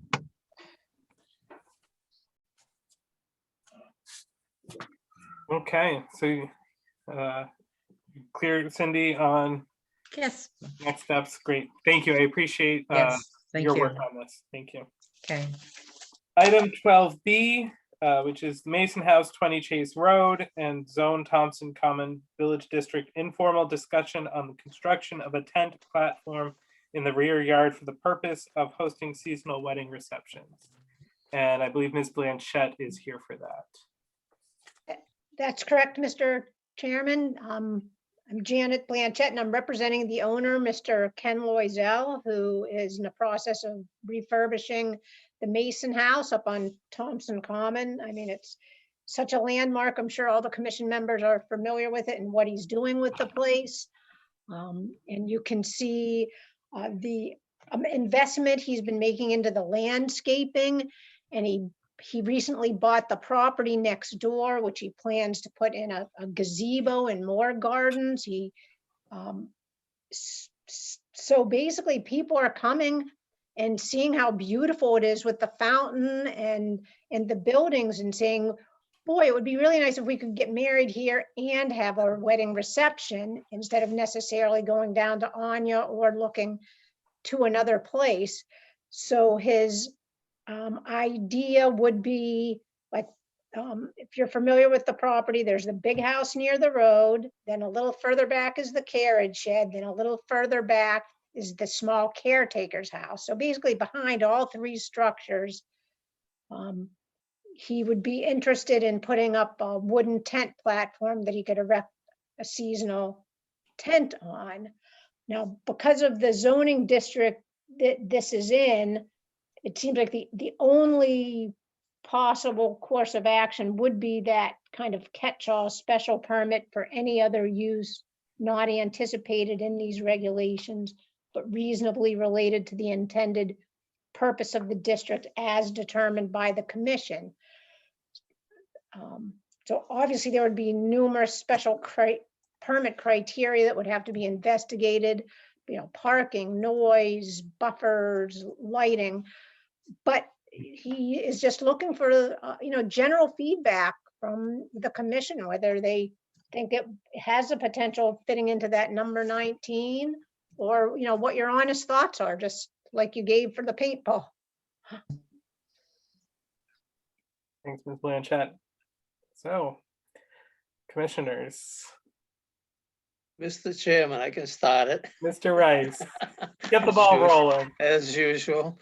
I'll tell you, I'm all in favor. I don't know how many times I go by that place, but it's outstanding. What a gem it is for Thompson and Thompson Hill. And anything that we can do to assist this individual out there, but there'd be certain restrictions I would look at as the time frame. Again, as Janet just mentioned, the noise level. I think there's a couple of houses that would be pretty close to that area, but I'd be in favor of him developing that area. At least Janet developed some kind of a site plan, what it would look like, the amount of lighting that is going to be there. I mean, it's very close to Marianapolis, so I don't see that would be a problem with that. But that'd be my comment. I just wish him well. He's doing outstanding out there and to develop that area. Thank you.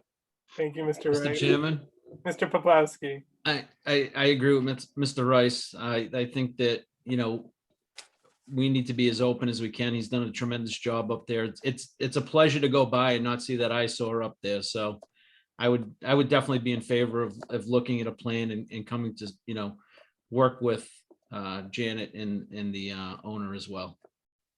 Thank you, Mr. Poplawski. I echo.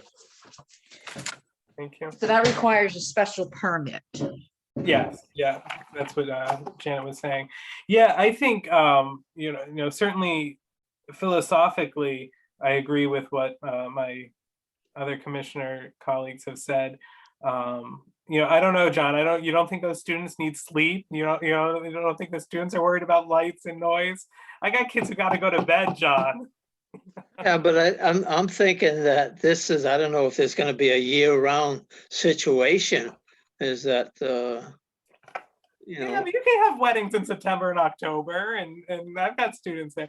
But in serious, Hey, some of us got married on Halloween, guys. Well, Come on. like I say, I think we just got to get a site plan, let Janet dig something. At least we give her an idea that we're receptive to that suggestion. yeah. It's just to lay it out and look at it, and the goal would be to protect the neighbors in the area as far as the sound level, the lighting. And I think, for me, as we're looking at that site plan, one of my first looks is going to be at parking. I know originally, right, the if I'm correct, the model was that people would park down at Anya and shuttle up to the Mason House. So there wasn't a need for too much parking there. And I know, people in the area, the Congregational Church and others were concerned about parking on the hill. So that is, as a site plan comes in for a special permit, that's where my eye is going to go first. You are correct there, Mr. Mr. Chairman, again, I'm sure they can work it out somehow in that if the parking requirement, I know there's parking behind the church that's not being utilized. And, Mr. Lozelle somebody could talk to them, see if they could utilize that area, because we do allow off-site parking, you know, to accommodate whatever the individual is gonna be doing. I think just put it in Janet's hand, come back to us and let's talk about it. Yeah, it sounds like the consensus. Well, thank you very much. That's exactly the type of input we're looking for. And I'll call Mr. Loisel tomorrow morning and let him know to start preparing an application. Thank you, Ms. Thank Blanchett. you very much. Okay, item 12C, 53 Wrightson Drive, placement of garage in the Lake District following amended regulations. I think Okay, I forgot that was coming up. I'm sorry. I don't know where it is. Is it possible to share that on the screen, Tara? Oh, here, I've got it right here. Tara? Is she there? Okay, well, you have the site plan in front of you. Everybody? You got it in your packet? It's attachment 10. it's in the email that was sent with the memo, not with the, Oh, okay. Yeah, that was, Original. okay. Oh, she's got it. Okay, all right. Yeah, you're right. It was sent with the, sorry. no, it's okay, it's just helping everyone find where it yeah. is. So their proposed garage is before the house. The house is existing. Our new regulation says it has to be the setback, which is only 10 feet now in the Lake District, but it has to be in line with the house or behind the house. So because this is a non-conforming lot, I have not even discussed this with the applicant. I just got this as a building permit to sign off on. And when I saw that was in front, I said, I just can't make this decision because of the new regulations. So I guess what I'm looking for is suggestions or input or the intent of doing this. So are we going to pursue this on lots that are already created, on houses that are already there? So some guidance. Certainly, thanks, Cindy. Does everyone see the issue as posed? Yeah. Did you ask me a question? No, I was just checking Okay. for understanding from the commissioners. Yeah. Mr. Chairman, Mr. Santos. if I can have Tira, I thought we were one of our subcommittees, or we talked about amending this for garages and other structures that we haven't gotten to yet. Did I miss that meeting? We did talk about this briefly, didn't we? It's been discussed. It was specifically brought up at a regular meeting a couple of months ago because there was a similar Yeah. plan brought by Dennis Blanchett, and what the commission advised was that he should seek a variance, and that because it met the criteria for a physical hardship, in other words, the lot couldn't possibly be configured any other way, that it would be likely to receive the variance. Personally, I'm close to neutral on the issue of the buildings in front. The reason it's in there is because it was discussed by the commission during the regulations rewrite. Yeah. And yeah. that was the consensus that you guys came to. Yeah. So if it's not acting the way you want it to, then yes, absolutely, it is appropriate to revisit it.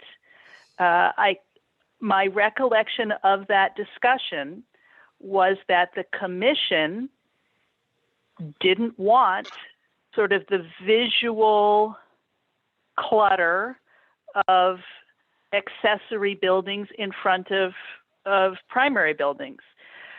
There are good reasons for that, and there are bad reasons for that. In the specific case of garages, I would say that best practice design, kind of the same way best practice design for parking lots is to put them in back of structures. So it would be with garages. and I could sort of pull up a whole series of arguments for, for making sure that the face that your residential property has isn't a garage. But that's an aesthetic concern that may or may not be that important to the commission. I think that there are some things that are possibly more pressing that you'd want to allow in front of a structure in the context of those neighborhood limited enterprises that we talk about. I think there may be some utility in allowing, say, a little mini shop, that somebody was having on a property in front of the house as opposed to setback from the house. But again, those are aesthetic challenges. All I can tell you is that when you guys talked about it as a group, what you voted on was that you wanted the setbacks for accessory structures to be equal to or greater than the primary structure. Yeah, I mean, I do remember that, Tara. I just thought maybe in the last conversation that we had with Daniel, this was more. It was about, Dennis, but yeah. Oh, I'm sorry, Dennis. This Yeah. was more about, like, I'm going to use the word unsightly temporary structures, right? Not a garage that would replicate, an architecture of similar to the existing house. But Well, that was the point that yeah. was the point that Dennis was making, for sure. Yeah. The question is whether you guys buy the argument, right? Yeah. And again, I'm fundamentally neutral on it. I don't have strong opinions on it. I have stronger opinions on garages being in front than other things, but it doesn't really matter, right? So the bottom line of this, getting to what you're saying, Brian, is that somebody has to bring it up on the review committee meeting. That was not on Yeah. our list of Yeah. things that we're presenting to the review. But if you want me to put that on our list, then I can, because we are going to be having several review meetings. I mean, I speaking can for do that. myself, I think it should go on there. I'll Okay. turn to other commission members if they support that. I just feel like we should look at it again. I would agree with that. Okay, Kogo so I have agrees to with write that down. Review think we look at it. setbacks for accessory buildings. Okay, so getting back to this, you look at the plan here and you've got, the septic is 45 feet away from the side of the proposed garage. So, I guess what I would say, because this is what we have the Dennis's client do, is get a variance. Yeah, Okay. I think so. Cindy, We're we gonna don't, Yes, go ahead. this is a, just a rough sketch. We don't even know what's on the left side of the building, how much space he has there. Okay. versus the Fair enough. right-hand side. All right, fair enough. All right, and space on this side, okay. I will make an appointment to go out there and see it. Excellent. All Thank right. you. Okay, Thank you, Ms. Dunn. Thank you, commissioners, for your input on that. Item 12D, preliminary discussion, 659 Riverside Drive, development of property. We've got a conversation about adjusting the zone and a preliminary presentation about housing units. Greg is here, so if you want to, open the floor to him to talk about this, because this will be his application. Yeah, Mr. And Glad. there's the plan. Yep, thank you. Good evening, everybody. Greg Glaude from Killingley Engineering Associates. So we've been having some conversations with the owners of the property over the past few months and what their future plans hold for it. So there are two items that we wish to discuss tonight. One is, as you mentioned, the zoning classification of this property. So we're located at 659 Riverside Drive. You can see it's the back property. It has some frontage on Mason Terrace there. I believe there were subdivisions approved of this property in the past, and currently it's a gravel operation. One of the things that we're looking for is the classification of the zone of this. Apparently, it was slated to be turned to the Downtown Mill Rehabilitation District, but that had never happened. So, and I know I've had some conversations with Tira over the last month, and I know that that's something that's probably going to be corrected, but I think the owner's looking at what might the timing be when the town is going to take that back up, or are you looking for the applicant to bring that forward to get this into the proper zone that it was supposed to be? So that's one of the things that we were looking to discuss. The other things Yeah, if I are, we could know, go Just ahead. jump in right there, Mr. Gillette. Is Yep. that in the amendments that we're looking at next month? It's in one of the memos, Joe, and Cindy was going to add it to the piece for the public hearing, I believe. Right. Okay. So Oh, no, I can't add it to the piece for the public hearing. That is all, they just accepted that application. I can't do that. I don't think I can do that. I can ask Rich. okay. Well, we'll have to look at Well, what. yeah, you can amend it, I guess. Amend the application, yes. If you want to go back to the application after this and amend it, you can do that. I thought that's what we discussed the other day, Cindy, but We could anyway, very well continue. have. I Sorry, was there for. I thought there for- was a quick answer to that. Sorry, Mr. Glad. Please continue. Yeah, Oh, no. you know, you're very well, you know, I know I was there for five or 6 minutes talking with you guys on this, and then I had to go to the person I was with, and then I wasn't in all last week, so, yeah, you can amend it tonight. Go Go ahead. back, Just motion continue, to go Mr. back Glad. to it. Sorry about that. No problem. That gives us a little bit of insight as to where we're headed with that. And then number two is, you know, looking at the current subdivision regulations, and I know that you guys are working diligently on some proposed upcoming changes to the subdivision regulations. We just wanted to kind of have some communication with you. Obviously, in that zone, that downtown Mill Rehabilitation District, they have smaller sized lots, smaller frontage requirements. I believe they're 4,500 square foot lots, 50 feet of frontage. Their side yards and all of that are smaller.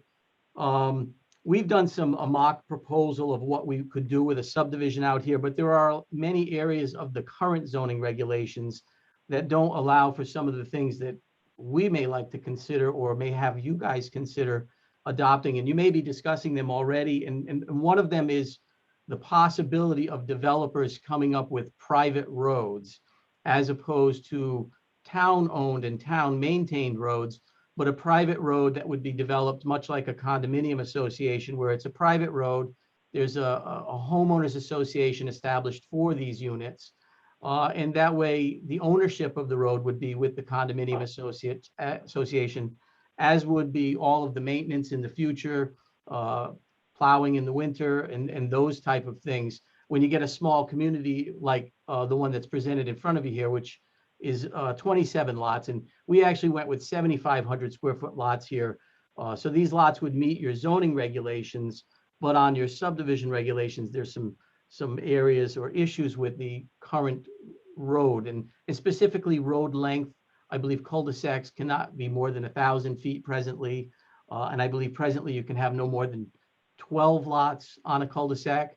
So there are a lot of things when you get into a zone like this where there's more density.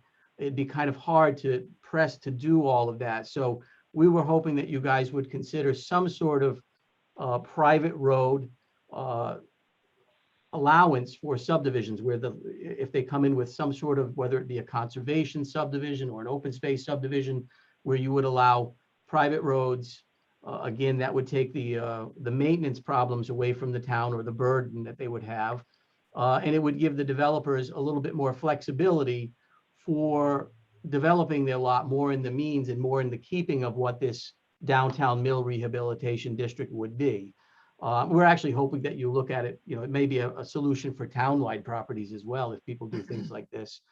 The other thing that we would look at is the actual construction of the roads, whether you guys would consider private roads, as long as the engineer could support different methods of handling drainage, perhaps different widths of the road to keep some of the costs down.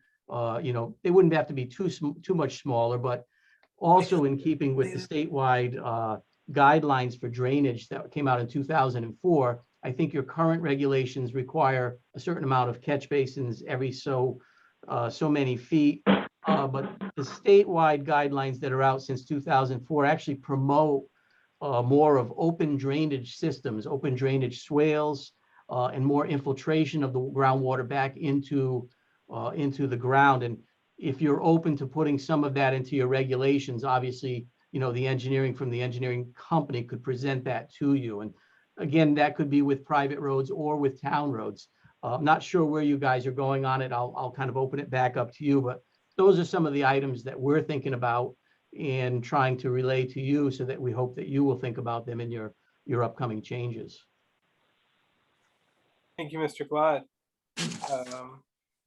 Thoughts from the commission? Mr. Chairman. Mike Mr. Krogel. Yes, as we all know, I have issues about this piece of property since they are not in compliance with other town agencies. And I feel that as long as they are not in compliance with other agencies, nothing should proceed with this. Thank you, Mr. Krogel. Hey, could you clarify that a little bit for me? This is Greg Laud from Killingley Engineering. What's not in compliance? Yes, sir. They are illegally hooked up to the Water Pollution Control Authority sewer line. They have That for never, they have The never, office? they have never applied for, nor have received permission to hook up to the sewer line. Okay, and that's for their office trailer that's on site? Is that what it is? Yes. And they are hooked up to it.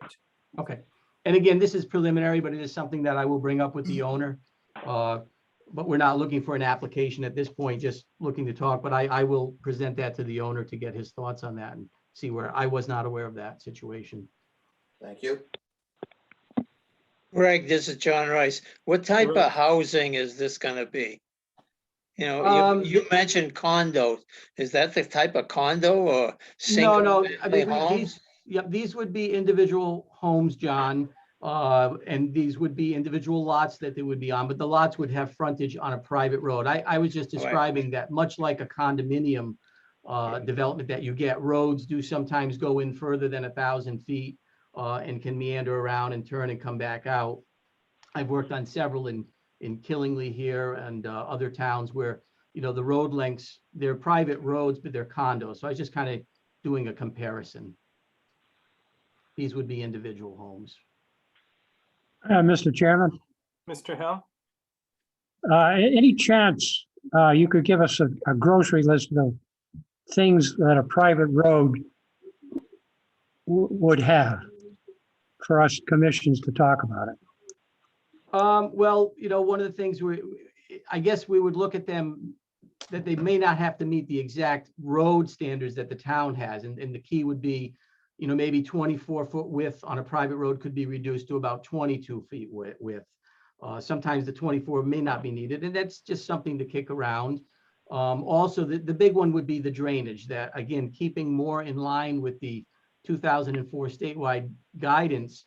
Perhaps there would be as many catch basin requirements where we could do some open swales on the side of the road that would connect to drainage structures, detention ponds that would infiltrate some of that water back into the ground. Ways to keep the cost down for the developers is what you're looking at. And also it keeps it more in line with the state guidelines. It's not to say that we would do away with catch basins. It's just saying at times there are ways that you can design swales. You know, I look at the Killingley High School in Killingley here, and they have a big winding road that's about 1,200 feet long that comes down, and there's really not many catch basins along it. There's a stone line swale all the way down that that handles the drainage. And so that's kind of the things that we're looking at, things that could keep costs down. Looking at our design here, you have sidewalks on either side. We didn't show any, but sidewalks would be incorporated. This was just a quick sketch to show what a lot layout would look like on this lot. But yes, sidewalks could still be incorporated into it. Greg, John Rice again. That blue area, what is that? All wetlands there? Yeah, that's some of the wetlands at the bottom of the slope between some of the buildings on Riverside Drive and then between this property, or between the development of this property. The one we're proposing here, the darker green, would be areas that we're proposing to be open space. There could be some playgrounds. Some of it would be some walking trails, things of that nature is what we would propose if we came forward with a full application.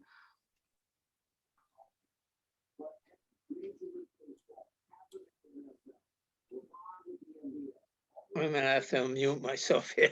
Just got the signal. Where's that green open space? I'm, It would be, so the light green that you see shaded around the house would represent the lots and maybe the Okay. lawn areas. The Yeah. darker green that surrounds the rest of the property that is dark, a little bit Oh. darker green, that would remain an open space in this particular layout. We were trying to get, in particular, before lot number 3, as you come in around that curve of the road, there would be an open space area there that could either be a playground or just some open area. There's also another one. I have to move my thing on the screen here. There's another one between lots 12 and 13 where there would be access to a backspace there up against what's shown as Hutchins Street, which I believe is a paper street. So there'd be some, Yeah. that would stay open, and that's a pretty flat area. And then we would probably do a walking trail that would go around the perimeter of the property, and that would hook back up so people in the community could use it. does the current, I don't want to say applicant, but the current gravel mining operation, are they gonna clean that up somewhat or reclaim it or? Yeah, I believe that's How- part of how- what they're looking at now is what their closing procedures are going to be and then phasing into their next, in closing it and what they do with the property next. Okay. This is the same owner then we're talking about that's doing the gravel operation? Yes, that That's currently proposed. owns the property now, yes, That's proposing this.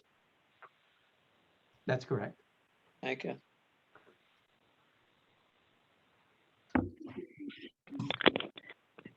Mr. Chairman, if I could just address Greg for a second. I just want to echo what Alvin said there.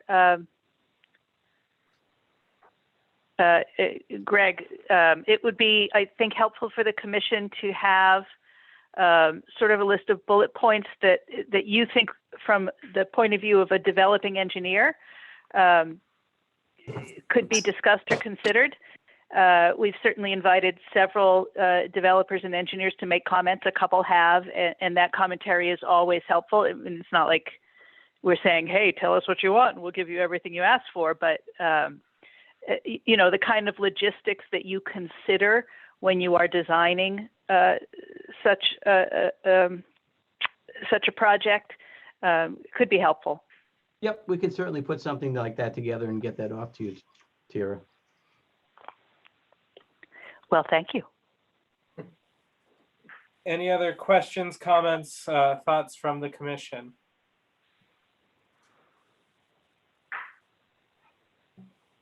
Anything else from you, Mr. Glad?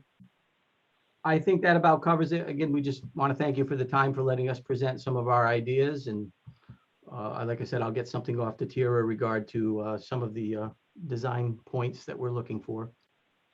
Great. Thanks very much. All right, thank you. Greg, can I suggest that goes to Cindy also?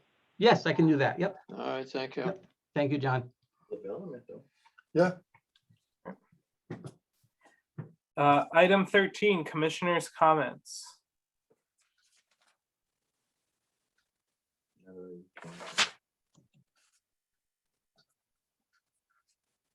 Okay, I would just say, if no one else has any, that I hope to pick up, as Tira had mentioned, those more frequent subdivision regulation meetings. I think clearly there's some stuff in there for us to get into, in addition to the continuing the work of cleaning up some of the regulations issues that we've encountered. And then the other item is,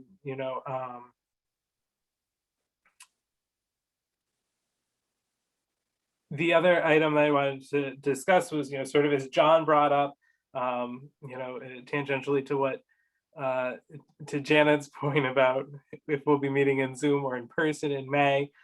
We know the order was extended to May 20th. So, we're sort of unsure of what will be next for us as a commission. I know Many commissioners have expressed their preference for meeting in person when and if possible. I know that on May 24th, we've got 3 public hearings scheduled. So, you know, we need to make sure we're in a space that can accommodate people who might want to come to a public hearing.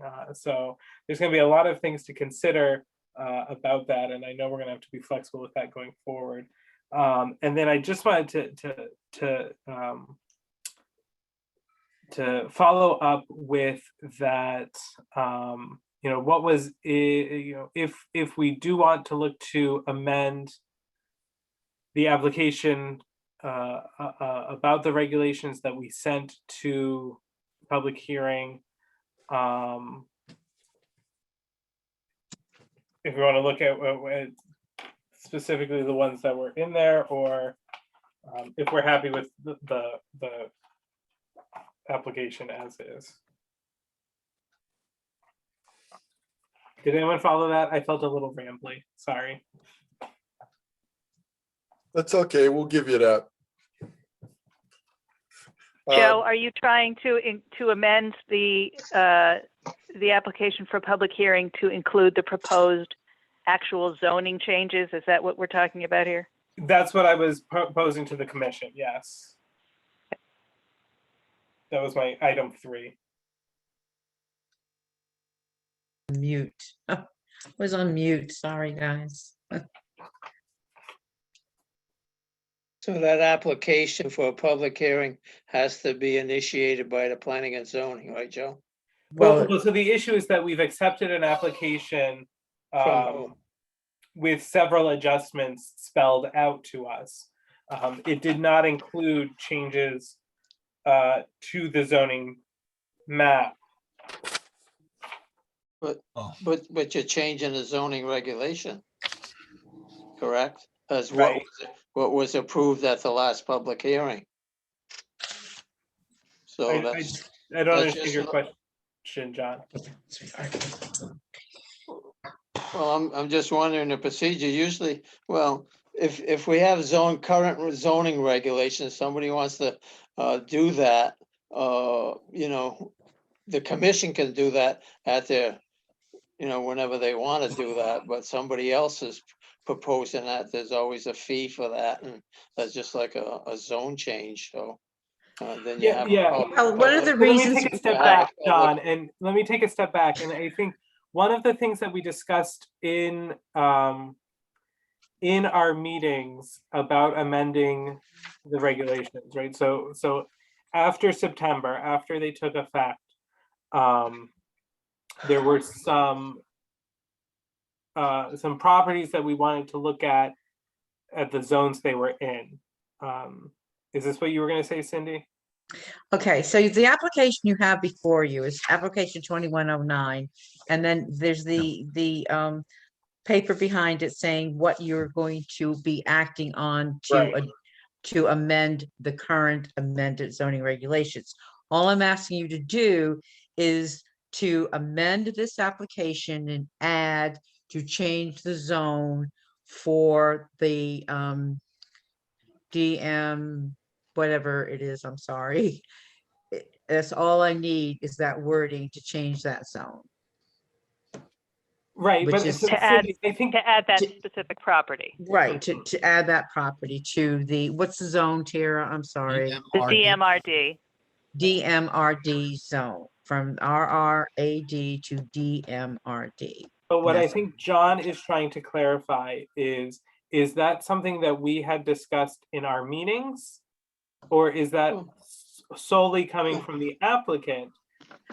No, that's not coming from the applicant. That's coming from a discussion between Tara and I. I don't know if we brought it into your meeting, into our meetings. It was in a prior memo. It was definitely in a prior memo. Okay, so it was in a prior memo. My point is that if you're gonna change anything that's already been approved, is that it has to go, you know, we have to notify the public, and especially. Well, on the that's what this John, that's what we're doing. So we have, Public hearing, right, right, so we But- have this application that we're holding a public hearing okay. on, And we're discussing whether or not we want to amend this application to include that property. So it would still go to public hearing. Okay, who's gonna notify the residents around that property? Well, that's the next step after you approve that application, and it's up to our office to put the sign up, to For send the public- letters. Well, yeah, you're, oh, in that particular property, that's interesting. Okay, I hear what you're saying, John. Yeah, I hear what he's saying too, Cindy. Yeah. I think in this Yeah. case, it would be appropriate for our office to do it because it was an error of our Right. omission. Right, And since we would be correcting it, I think it would be fair to take that burden off the property owner in this case. And in the case of that other small list of properties that are less urgent that we identified when Paul Hopkins created that list from the assessor's office. And, you know, it was however many pages of properties, and like 90% of them, 95% of them were correct. And then there's that one page, I think it's a total of like between 20 and 30 properties, where when I was able to look at them on a list as opposed to on the map, they stuck out as being either definitely or possibly incorrect. But this one we knew from go got missed. And there is a pending application. So I think this one is more urgent, that the other ones can wait a little longer. If we're going to do a second round of this, perhaps. But this one, since there is pressing concerns and we knew we missed it, I do think it would be appropriate for the office to handle the notifications. okay. Any thoughts from the commission on that? Okay. Okay. Is it would we like to go forward with this amendment to add this property zone change to the application that we will have at public hearing next month? I'll make that motion considering I motioned on the 2109 approval already. So I'll amend my motion previously to add that. Excellent. Whoever seconds it.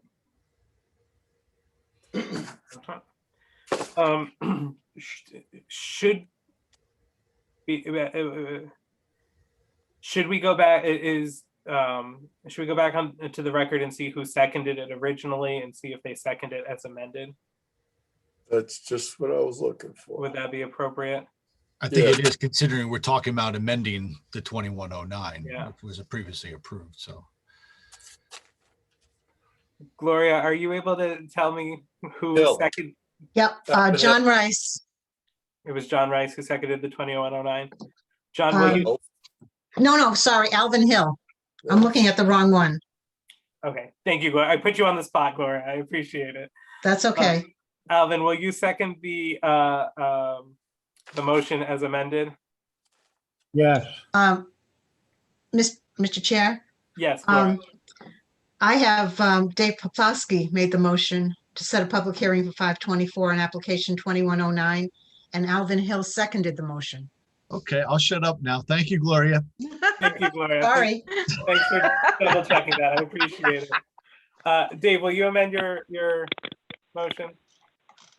I will amend my motion. And Mr. Hill, you will still second it as amended? that's correct. Yes. Thank you. I appreciate it. You guys are interchangeable now. And is there any discussion on the motion as amended? Hearing none, a yes vote will amend the application to include the zone change for property at 659 Riverside Drive. Mr. Lenke, Hang on a second, 659. Yes, John B. Linky, yeah. Mr. Krogel, Mike Ogle, yes. Mr. Hill, Alvin Hill, yes. Mr. Poplawski, Dave Poplawski, yes. Mr. Santos, Brian Santos, yes. Mr. Rice, John Rice, yes. Mr. Blackmer, Randy Blackmer, yes. Joseph Perotti Brown, yes. So application 21-09 is amended and will be heard at public hearing on May 24th, 2021. Are there any other commissioners' comments? Hearing none. Item 14, our next meeting is the regular meeting of the Planning and Zoning Commission on May 24th, 2021 at 7 p.m. Currently scheduled via Zoom, pending extension of such orders. Guys, I'll doodle the next subdivision regs one too. I don't think I've sent one out yet. Thanks, Darren. Poodle poodle. Item 15. Doodle poodles. Mr. Chairman, Joe, just for Gloria's benefit, in the event that we do go live, in person, maybe that it'd make that a special meeting, and maybe something that the community center to accommodate all these public hearings. Just a suggestion. At the Yeah. library, talking. Yeah, I'll reach out to yeah, I think that's a point well taken. Allison Boltar is the. Just out of curiosity, I don't mean to extend this meeting any longer. I'm just Oh, curious. yes, you do. I'm very sorry. I'm very sorry. Is the town going to have an option for having Zoom or other meetings even when we go back to being live and in person? Is that going to be an option technology wise? Because It is my understanding that that is being worked out right now. They just, actually, I think Amy's still in, so she can probably give you more information than I, but they just did some upgrades to the Wi-Fi at Town Hall, for sure. Now that won't help you with the library. But, oh, yeah, Amy just unmuted herself, so she can give you more details. The Wi-Fi actually, the new connection, the new internet service is not complete. They did do an upgrade where they added a hotspot to the exterior of the building, but it's still not connected. Will it be before your next meeting? Potentially. But at this time, it's not up Okay. to par at this point. your answer is it's in development. That's good. Okay, thanks, Amy. Appreciate it. Thank you. I think the other thing that's happening is that at the state level, they are still trying to work out whatever the permanent language is to allow for hybridized meetings or virtual meetings, or, but I think because they've got now 3 things they're trying to accommodate, it's taking them a while to make that look good. Yeah, thank you. Thank you. Amy, if I may, would a hotspot be available for the community center? I don't know what's involved to do that, but. This was an initiative that's basic. It's a federal initiative, but it's also a state initiative. It is not technically available at the library only because the board of the library did not wish to utilize the SEN internet service that we'll be using at Town Hall because there was too many filters, and they felt that it was too much censorship. So. Okay, thank you. You're welcome. Okay. Just one more. How about the school? I'm just looking for another place because that town hall, that community, Merrill Snee room is kind of small. Yeah, If we're gonna try to have people 6 feet apart and wearing masks. Yeah, We could certainly ask the school about the use of the auditorium for your May meeting. Yeah, I can be in touch with Amy about that and work on some contingencies. Great. Thank you. And with that, item 15, I will entertain a motion. You got it. I want it. Motion made by Mr. Lanky, seconded by No. Mr. Krogel. This meeting is adjourned at 9:32 p.m. Thank you and have a great night. Good night. Night. Good night.